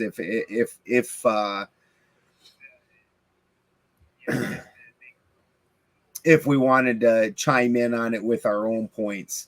Again, yeah, respect where this guy's coming from, not going to fight another guy on the same team that, with a value that I respect, but I don't think it was good. And then, at the end of it, he starts talking about Paul and everything else. And you're supposed to be trying to talk to non-Christians and make the case to them. And that just did not happen at all. I think you need to strengthen your case on that the chaste men are more desirable for a good woman. Now, understanding that you could still easily catch the ones that are the easy girls that, but those, you've got to understand that at some point in time, you're going to want to settle down. I understand that might not be today. Maybe you're thinking in your young man head that I'm never going to get married. I'm just going to play the field for my whole life. But that's just not the case. Eventually, and this is very funny because this goes back into what Marcus was saying, where he put this assumption that sexuality is more emotional for the woman. And my thing was where I talked about trust, those two things go together heavily. And so Samson and Delilah style, if you're going to look at biblical, those women, when you take them kind of dirty women, they're able to get in there and do just all the wrong things to you. And the good ones, when you've been around like that, they don't want you. One of my big points for not being a runaround is Jarl Hakan. Now, Jarl Hakan was a folk legend, and during the time of Christianization, he held out, and heathens were allowed to be in his country without being persecuted by the Christians. Jarl Hakan was well loved by his people. He also liked to date some of the noble girls and then not necessarily have the intention of marrying them, and then thus devaluing the girls. Now, the thing that a lot of people don't point out is then that devalued Jarl Hakan. And so then the people in and of themselves quit trusting him as a leader, and it had nothing to do with his actual skills as a leader. It had to do with his lack of morality and his lack of integrity with women. And he ended up getting overthrown only on that reason. There's not another fucking reason given why this guy was removed from his position of power. And in fact, the guy that came behind him who pushed that was a horrifying leader, but didn't matter. And so the fact is you do devalue yourself 100%. And if you want that good girl, the one that you can truly trust, the one that you can open up to and is not going to cut off your hair and take away your strength, not going to devalue you, who's going to help you build this empire you want to build instead of destroying it while you're building it, then you got to be the man worth that chick. And that's the true takeaway. If you aren't worth it, why does that chick want you? So that's really where I would have went with it with these kids. And that is where I stand with it, that every time you touch somebody, transfer fluids, that you're taking in part of them, they're taking in part of you. You're not this whole pure man that a real good woman's going to want like that. And I understand that we've lived in this day and age, and like John and I have talked about, we've both went through our promiscuous periods, and this isn't being hypocritical, because this isn't judging the people who are already at this point. This is just a discussion and an understanding that the way forward for our society to become a better society, this wasn't it. We need to get rid of this. And we already went through this and have learned the penalties for it. And we're not trying to stop young people from also experiencing things, but definitely trying to help them not take the wrong path. And there's just no coming back from it a lot of times. I'm lucky and just blessed that I have this wonderful relationship with a wonderful woman, and I did come back from it, but that's not typically going to be the case. I would say, in terms of logical fallacies, I think appeal to emotion is a big one, especially, I'm just looking at the commitment one. I just feel like, if a woman fails to satisfy a man, or a man fails to satisfy a woman, they can discard each other and find someone else more fun as easily as changing the TV channel. It's like, it depends, like, it's not always like that. And so, yeah, he's really, like Benjamin was saying, he's getting real preachy there. So, I would say that, I really do think you could make this list without having any religion involved in it, but again, it is a spiritual idea. It is physical as well, but it's also spiritual, mental. But yeah, obviously that's where he's coming from. So, I don't hate on it. He's obviously trying to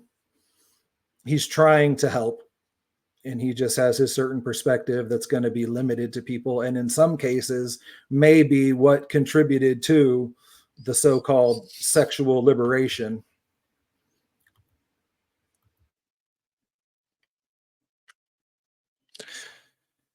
Yeah, wrapping this up in my own thoughts, having grown up in a purity culture and seeing men just a few years ahead of me making these mistakes really caused me to slow down, be much more cautious, seeing cousins and family members and men from my private Christian college getting that MRS degree. Well, the wife gets the MRS degree. She takes a semester or two at a private Christian college to find a high value man, and then she doesn't have to take any more classes, that type of thing. I think that's also predatory.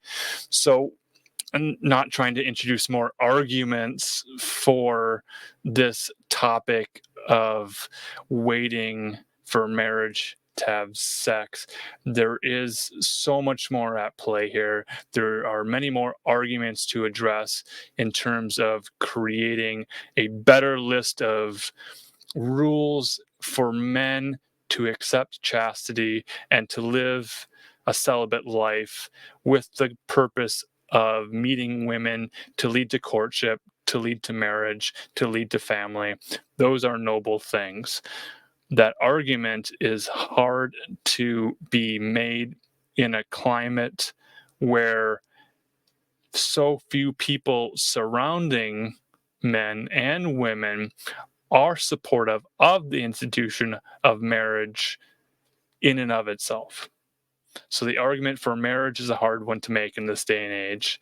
The argument to remain celibate is difficult to make when the buzzword now is incel. This involuntary celibate thing seems to be worse than any other plagues that have spread 4 years ago. This type of lonely men, and then the whole idea of MGTOW, where men just give up on women entirely. There's women that do the same thing, where they just don't even date men.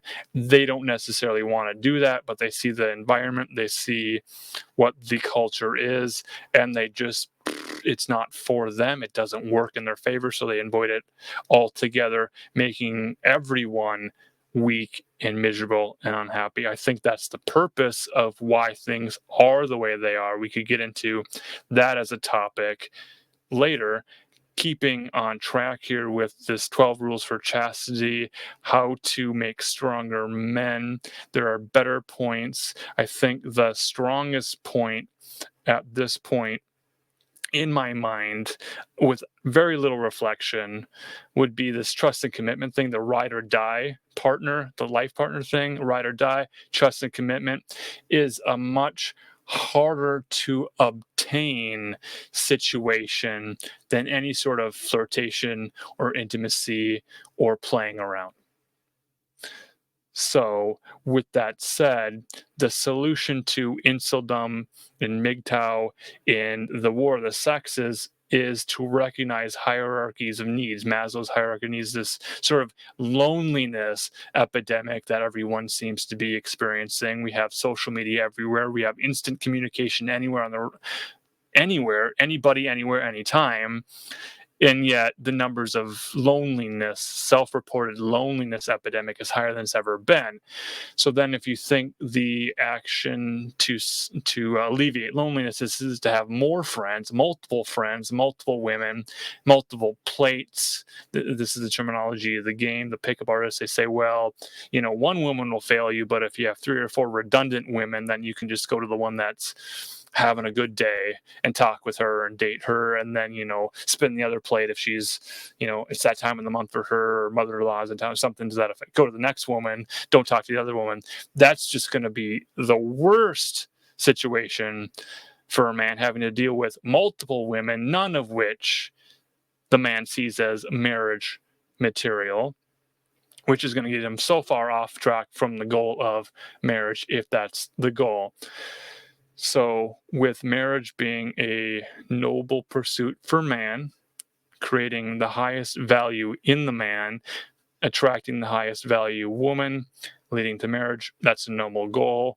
We agree with all of these points. We think the argument can be strengthened. Moving forward, I think other topics will be, in general, just common pitfalls that men fall into. I think last week we talked about governance and taxes and abortion and these types of things. And people were wanting to argue about taxes and abortion and all these things.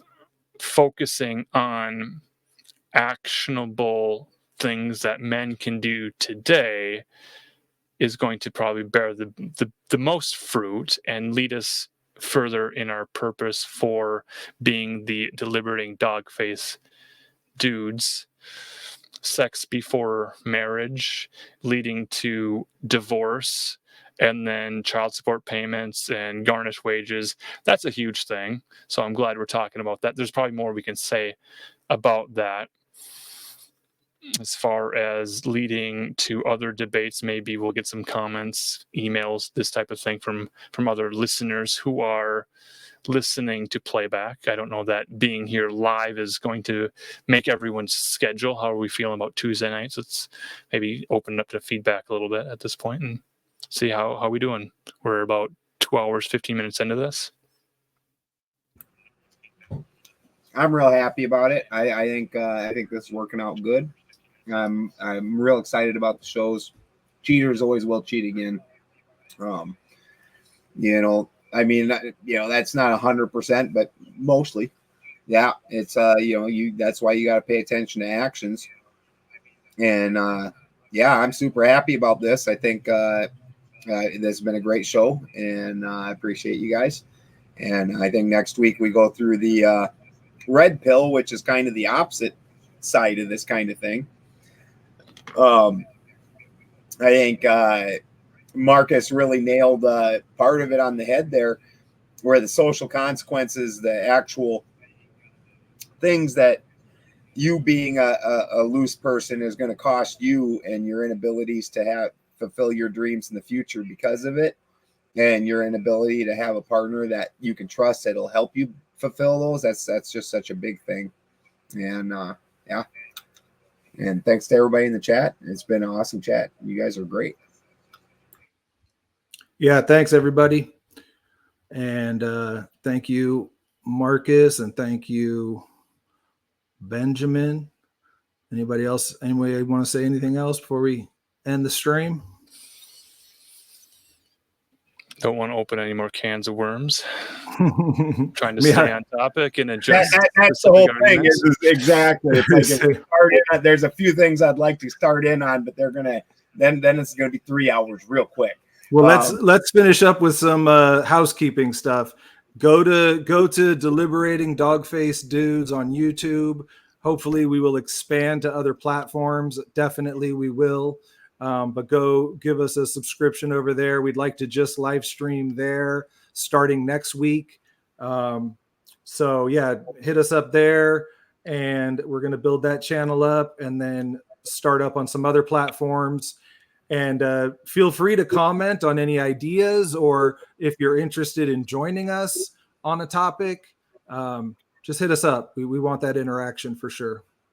Yeah, and these interactions can occur moving forward at all times. When you get thoughts, send us emails and leave some comments and that sort of thing. Don't have to be here on Tuesday night for the full thing. People have schedules, work days, school, whatever it is. This is convenient for us to record. We want you to be able to play these back. I think we're going to have the audio put out in podcast form so you can sit and listen to it and play it back. Sitting in front of a computer, there's already enough live streams, that sort of thing. Don't want to put more in your queue. Whoever you are listening, we appreciate your time and attention. Probably move into talking about value for value. We've got a little bit of art I put together. We want men to contribute their time, talent, treasure. Women, are we including women in this, or is this just a men's only club? For coming in for the debates, for being on screen, for being in chat, oh, is this a men's 100% only there's thing? going to be women in there. The 100% that some of these, I expect probably a good half of who we bring on or debate, because we don't want this to be a preaching to the choir situation where we're in an echo chamber. We need to have people with different ideas. And what was it that you were saying earlier, honey? What was it that you said when we were on there? Oh, he was talking about men's emotional attachment. I was just saying women, absolutely, there is a sexual, or there's an emotional attachment. Hey, and Christy was saying there's absolutely an emotional attachment that comes that's heightened by sex and things like that. But 100%, we'll get girls on here, some that are going to agree. Like at the beginning, we were talking about Rachel Wilson. We would like to get her over on spiders, on weaving spiders, but also at some point, probably on here and on spiders, it would probably be more of a presentation style type thing, and then just a friendly, generally conversation. We're over on this. If she chose to come over on this platform, that it would probably be more oppositional, debate-ish, due to some of her ideas that thinking that the occult is evil, and that's not understanding that is what she's seeing, where feminism became a twist in the world. That was all packaged together in this whole other package. And it's like they picked a number of things, put them together, and then put them all out. And so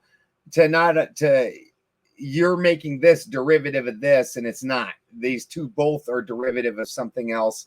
So there's some arguments to be had, which is part of what debate is. If you agree on everything, it's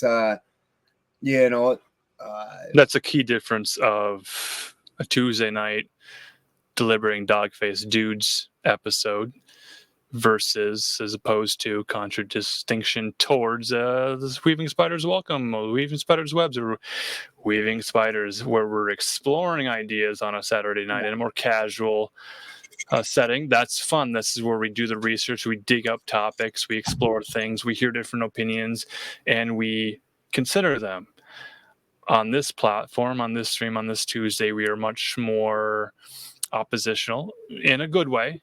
challenging ideas, strengthening arguments, poking holes in weak arguments, exposing fraud, fakery, bad ideas, those types of things. I think that's the primary difference. If anyone's wondering why we're deliberating Dogface dudes, we're also weaving spiders on Saturday night. That will continue to stream every Saturday night. This is a new venture sprouting out of that with a different goal, mindset, format than what's on Saturday night. Both will continue to stream as long as we have steam and people paying attention and wanting us to do it. Exactly. Well, this was I think excellent. Everybody in the chat seemed to really love it. Look forward to seeing you also in September, and Marcus is going to be with also. Him and I are road tripping it together. But yeah, everybody, Flattoberfest is coming up. It's in September this year. Cherie, love to see you. But yeah, come to Flattoberfest, and if not, we'll be here next Tuesday. I think we're gonna go through the kind of other side of this and go through the Rollo Tomasi version of the red pill rules, or there's let's see here, the golden rules of the red pill, and kind of go through, and then maybe I don't think that's going to take quite as long. Well, maybe, because I mean, I think a lot of those were more oppositional to, although I don't think any of us are going to try and most of these not be about. I don't think. I wonder if there even is a publicly stated red pill manosphere game sort of guy who promotes promiscuity and having sex with as many people as possible as a good thing, as something men should do. Is there even someone like that? If you guys find someone like that, we'd love to have a little friendly debate with someone who espouses men to sleep with as many people as possible, as that is the goal of that guy's life. If that's what he's about, well, let's have a chat with him and pick his brain and see if his lifestyle choice and modus operandi is benefiting to him and at large society. Has he left a trail of cheers behind? We'll find out. Yeah, I think there's quite a few of those that we can get into it with, and that's going to be excellent. Well, they do sell retreats and packages and wingmen and all these things, and that's really what the manosphere ends up being, is selling a book, selling a course, selling a technique, that sort of thing. There's a financial imperative that the individual has, and that's the motivation behind it. But are the ideas beneficial to the man buying the product and taking the ideas to heart and trying them out in the field, in the game, don't know about that.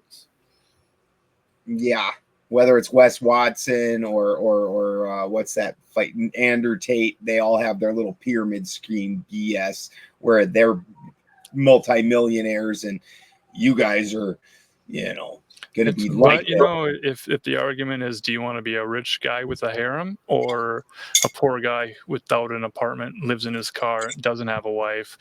Well, you can see the material wealth, the hustle culture, that sort of thing is going to be real appealing.